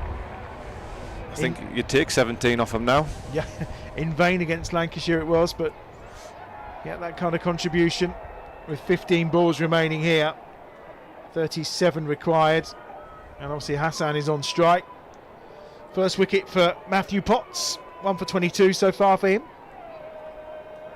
Interesting. All of offside field is in the ring bar third man, so there's lots of gaps out there. Ali does swing, first ball into the leg side, and he's gone. Another man out, first ball. Jamal, Yates, and now Hassan Ali's gone, and it's 158 for 8. Yeah, again, just a slow ball. No pace to work with. He just hits it straight down deep mid-wicket's throat. Slow ball onto the pads. Well taken catch. Matthew Potts is a happy man. And it looks like, for the first time since 2021, Durham may well be on their way to victory in the T20 Blast against the Birmingham Bears. However, I think Jake Lintott might have something to say about it, and we know that he can clear the ropes when he needs to. Well, he can, yeah. In 2021, funnily enough, it was against Kent. I was there for that at the Spitfire ground. Scored 41 against the Spitfires, the eventual champions. Unfortunately for the Bears, came in a losing cause. But yeah, you are looking at it now. If one of these two doesn't fire, could well be curtains for the home side today. 158 for 8 then. 37 required, 14 balls. And he goes to Lintott. It's caught something. I think that's got him on the helmet. I was going to say, if it's the helmet, we're going to have the concussion check. And yep, Rob Bailey saying, on you come please. So Lintott will be just checked over to make sure he's okay. 159 for 8, 36 more required then off of 13 balls. It's a very quick check to see if he's okay and if the helmet's all right. Looked like a solid blow. Just take it off for a moment to make sure everything is still intact. I'm guessing I've seen a few of them out there in their coats today. It looks quite warm set up here, if we're honest, but I'm guessing in that breeze it's probably not quite as warm. Yeah, so just before I came up with you guys, I was sat down on the balcony, and it's in the shade, and it is freezing cold in the shadows. Like I say, it looks glorious looking at the holly stand in the sun there, but trust me, in the shadows, it's not nice and warm. Bit like being back up at the Riverside, eh? Making the boys feel at home. Oh, that's a lovely little outside edge, hopefully. It is. That's just what you want, isn't Perfect. it? Garton. I was wondering if it was going to be given a wide anyway, because it did look quite wide, but he reached for it, got the edge, and it's 4 more. Garton's on to 15, 32 required from the final 2 overs, which is 2 wickets in hand again. I mean, it's a great over from Potts, 7 off of it, and the double wicket again, just like that over before from Rain, is what's caused the problem. Yeah, I think you were spot on with what you said here, Adam. Here comes Rain to bowl the 19th over, and I think Potts will probably finish off with the last one. So this could be a tough over, but you know, we've got that short edge to the leg side for Lintott. I mean, you can see where the problems have come from. 3 for 16 for Rain, as we mentioned. Parkinson 1 for 38. Potts has now got 2 for 26. Souter with 1 for 42. So it's definitely a wicket where the slower bowler, or those that can take the pace off, do seem to benefit more. 2 to go then. Bowled him. Lintott's gone. Rain has a 4th. And disaster raining down on the Bears here, courtesy of Ben Rain. He is their nemesis, there's no doubt about it. He's got 4 for 16 now, and it's 163 for 9.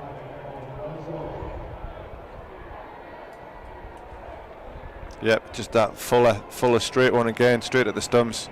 Almost done him for pace again. I mean, Lintott's taken a swipe and has just missed a straight one, really, hasn't he? Yeah. Danny Briggs, it's not very often Danny Briggs is down batting at number 11, but here he is.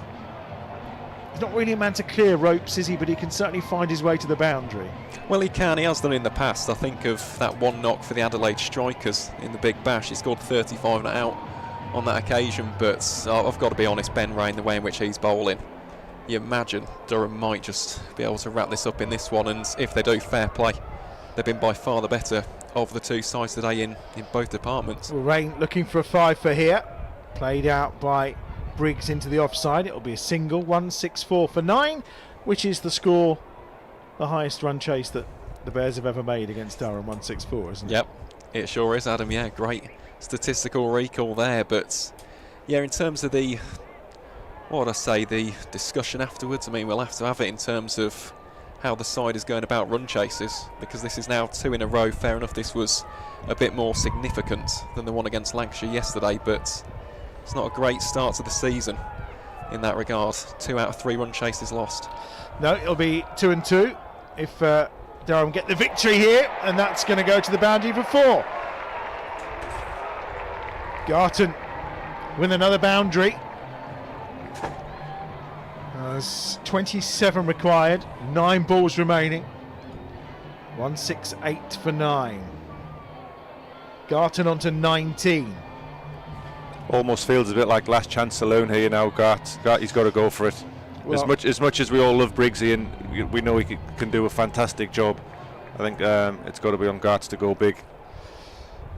Well, it's a couple of boundaries here, isn't it? And then sneaking a single probably off the last ball, and then suddenly you'd leave yourselves 18 off the final over. With Garton on strike would probably be the only real opportunity. Rain in again, 4 for 21 he's got now, 3 balls to come in the over. Into Garton again, he's bowled in middle stump. Rain has his 5 foot. Durham have their victory, and yet again, when they've batted first against the Bears, they find themselves the win for the 5th time in the heads-to-heads. It's back-to-back wins for them after the win against Leicester last night, when the Bears are all out for 168, and the victory margin is 26, and the Bears go 2 from 2 in this T20 Blast competition, and Durham are victorious. Yeah, I think, like we said, Durham have been by far the better team. They deserve the victory here. Full credit to Rainey, he's bowled tremendously. Anyone that gets a 5-wicket haul in T20, you know, it's something special, and he's been by far the pick of the bowlers, and his figures, you know, just confirm that. 5 for 21 in total for Ben Rain. I mean, he didn't deliver with a bat today, but he certainly has with the ball. His 2 best bowling figures now are against the Birmingham Bears in this competition.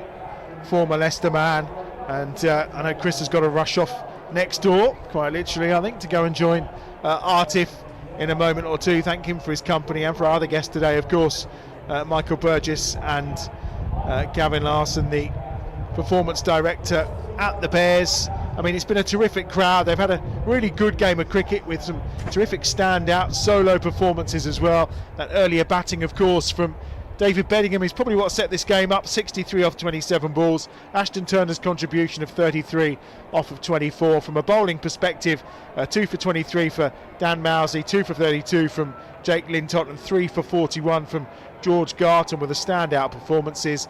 A 50 from Jacob Bethel, his first in this T20 bastard, will be some consolation for the Bears. 50 from 32 balls, a 47 from Alex Davis as well, and a 35 from Dan Mousley. But aside from that, the Bears all out for 168 in the 19th over. Star of the show for Durham, Ben Rain, with 5 for 21. We're back, of course, here at Edgbaston against Yorkshire. That's this coming Friday night. It's a double header again here at Edgbaston with the Sparks in action during the day as well. Bears Den TV will return on the 20th, and that's the game against Northants Stillbacks here.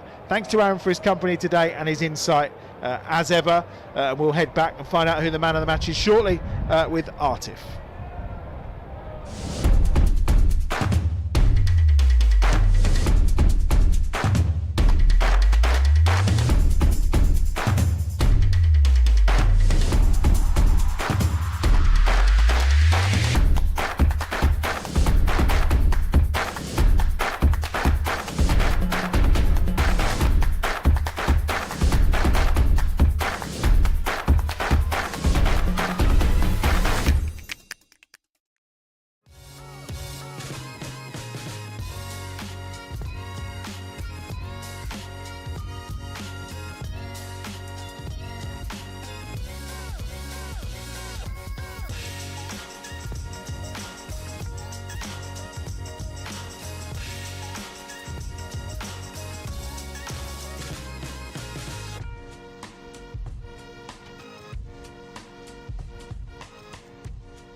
Well, there we go. It's a disappointing loss for the Birmingham Bears. 26-run victory to Durham. Congratulations to them. They played a very, very good game of cricket. There were phases in that innings where it felt like the Birmingham Bears might get over the line, but they ultimately didn't.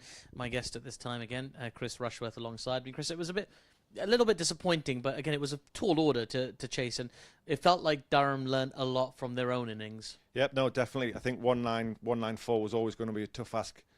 We started off really well, strong power play, but then we just kind of fizzled out through the middle, and then towards the back end there was just too much for the low order to try and manage. And you know, credit to the Durham bowlers, they bowled really well. Yeah, it felt like they bowled to the field quite well, just restricting those scoring opportunities. There were some really strong hitting in that power play, as you mentioned. We were expecting the two up top to go quite strong, but then, Mousley in very, very quickly. Mosley, I called him Mousley because his nickname's Mouse, right? But it's Mosley. In really, really quickly, and just really impressive batting from Davies up top. Yeah, they batted well, and Bethel to get 50 in the middle order there. Some nice strikes, some good clean hitting, but ultimately we just didn't build that partnership through the middle to see us home. I was thinking about what you said earlier, which is just breaking it down into chunks, and in between I got a chance to speak to Richard Gleeson as well. He said, well, we don't want to leave more than 10 and over for the last 5, so we can keep it to sort of like 50, 60 odd. They were more or less there or thereabouts, but the wickets kept tumbling. Yep, I think that's the thing. If you're losing wickets, it's almost hard to try and plan that. But Ben Rain to pick up 5 for, I think he was very hard to score off. And it just made really hard work for our batsmen. Yeah, Ben Rain always been so effective and such a mainstay really there now at Durham. But again, just keeping things quite tight. I mean, they've sort of returned the favour, as it were. We went to Durham, won there. Durham have come here, won here. It's sort of been, what have you made of this start to the season so far? 2 wins, 2 losses with 10 games to play. Yeah, it's not ideal. I think there's 2 run chases now where we fail to catch up. So I think that obviously the boys will need to sit down and have a think how they're going to go about run chases in the future. But there's still a lot of cricket to play in this tournament, so there's still a lot of time to put things right. And it's by no means panic stations just yet. But hopefully we can get back to winning ways sooner rather than later. How do you sort of put a performance like that behind you? I mean, what's going to be the discussion after this game, where they reflect on everything that they did and what went wrong and what didn't? What do you think is going to come up? I think the one nice thing that they've got over the next week or so, there's 5 or 6 days off before the next game, so they can have a good think, have a few days off, recuperate, probably look at how we bowled. I know we mentioned that after the first innings, probably didn't get lengths right in that first innings from a seam bowling point of view. So maybe look at that and kind of rethink plans and how we're going to play our cricket at Edgbaston and move forward. But like I say, there's still a lot of cricket to play, and there's no reason why we can't come back strong next week. Yeah, 10 games still to come as well. We expect to see Richard Gleeson back in action as well soon. You mentioned that he's feeling a lot better. He should be in action in the next game when we spoke to him. But it's by no means panic stations. Like 2-1, 2 loss, it's not the worst way to start the season. No, definitely, it could be a lot worse. We know how much quality we've got in that group of players. The guys that aren't playing, it's a strong squad, and I'm sure they'll be sat down in a few minutes, and they'll be chatting about what went wrong and what could have been better, and hopefully, like I say, have a few days off and come back strong. And it's a team that makes the quarterfinals on a regular basis. Warwickshire are always there or thereabouts. You always see the Bears. That one tantalizing step away from finals day, and it's obviously very early in the season to think about it, but it does play on your mind, right? Just knowing that you've always made that and you've always qualified, you've made the top 8 teams. Like there's always a good chance you'll do that again. Yep, definitely. There's 4 teams who qualify for the quarterfinals, so like we keep saying, there's a lot of cricket to play. We've got an incredibly strong bowling attack here. Obviously, you mentioned Gleeson not playing tonight. He brings a lot of quality, obviously a lot of pace. So he'll come back. So there's absolutely no reason why we can't go on a good run of games in the middle period of this competition and finish strong and book a place in the quarterfinals. Yeah, it was a slightly chilly but bright day here at Edgbaston today, I should say, and it was really nice actually because it was Family Fun Day, brought to you by Circle Health Group, and there was a lot of stuff going on. I saw a lot of kids getting free t-shirts. I can see some players doing a few autograph signings and things like that right now down the bottom, which is really nice to see. Lovely turnout. It's nice for the fans. Obviously it would be great to get the win, but it's a nice sort of day out for the fans. Yeah, no, it's been lovely. You're on about the sunshine and the view behind us here over Edgbaston. There was a lovely crowd, and like you say, it had a great family atmosphere feel about it. I'm sure everyone's had a great day, and it is just a shame about the result, but ultimately it's been a good game of cricket, a lovely day for it, and I hope everyone's had a fantastic day. Yeah, absolutely. It was also the Sparks game earlier as well. They also came up a little bit short. The Bears bowled out by the Durham team, and again, it's when we look at that Durham team as well, I think it's worth noting there were some strong performances. You talked again about Ben Rain, but Dave Bingham is the one that really stood out for me. I was chatting to Marty Emerson, who's the commentator for the BBC in Newcastle, and he's followed Durham cricket for 25 plus years, and I said to him, anybody I should be looking out for, and without even a blink, he just went Bingham. He's just been in that kind of touch. It's a big season for him, this. Yeah, he's been on fire in all forms of cricket. He didn't play the first couple of games for Durham. They've obviously brought him in. I think he scored 2 50s now in the last couple of knocks. So he's in fine form. He hits the ball a long way, clears the ropes with ease, and generally does make batting look very easy. So again, it was another knock from him that probably put us on the back foot. I think that's where we got into a little bit of trouble. We mentioned those lengths we didn't quite get right, and he punished us ultimately through that middle period and hit some big sixes. You kind of need a player like that to sort of kickstart your efforts. Who do you see in this 11 for the Bears that's going to do a Bingham-esque thing for them, just sort of build over the course of the season? Because historically it's a team where loads of players chip in. It's never really about one player or 2 players leading the charge. We talked about Dan Mosley had a great run last season. Sam Hain had a great run last season. There are a few players who really put their hands up. Who do you see putting their hands up this year? Yeah, you obviously always look at Sam Hain. He's got a proven record. He's a quality player. He's high class. You look at Dan Mosley tonight, showed glimpses of what he can do. He played some good shots, some powerful hitting. You look for someone like him to push on. Bethel to get his first 50 in T20 cricket. So these young guys coming in, they're starting to show what they can do. Yeah, they are indeed. We're going to have a very special guest join us as well. Just been talking about him as well. So Welcome. Well batted, sir. Welcome. Well played. Welcome into the beard den, my friend. very much. Good to see you again. Cheers. So I'm just going to ask you to hand over the mic just for 1 second, if that's okay, Chris. I mean, how are we reflecting on this loss? Like, what's the mood in the dugout? I think everyone's a bit disappointed, really. Coming off a loss yesterday, we kind of wanted to bounce back strong, but I think the boys were tired, and it showed a bit in our execution of skills, both with the ball and with the bat, and sometimes in the field. But yeah, it was not our day. A couple of things didn't go our way, and it wasn't our best crack. It's got to be quite a challenge, really, to have that many fixtures back to back. You know, playing a game last night, coming back up here today, and playing again. Is you know, are you guys feeling the strain of that at all? Well, the blessing was that we had a week off in between, so we kind of had the two back-to-back last week, and then a week off, week of good training, and then two back-to-back this week. This weekend wasn't that bad because we were only up in Old Trafford, so we can't really blame the schedule, and we kind of got to be better. So where do you think things went wrong? Like, what did Durham? Where did they sort of put pressure on when they were batting? Well, they got off to a flyer, didn't they? The new ball. So did we, to be honest. They got off to a flyer. I think the difference would probably be just in the middle. They lost wickets, but we lost more wickets. I think we bowled okay in the middle overs, and obviously rains kind of flipped the game for them there.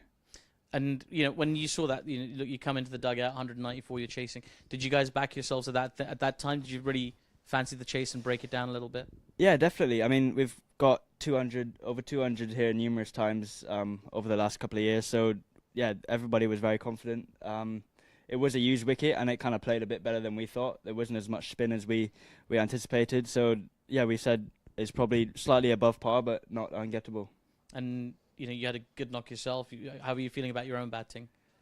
Yeah, feeling good. So I had a nice knock yesterday and a nice one today, but it's annoying not to do it in like winning causes. Again, yeah, we lost a couple too many wickets. Got some time off until the next fixture now. What are you thinking? What's the plan? How do you sort of, wind down from a match like that and get yourself ready for the next one? My bed's calling me at the minute, to be honest.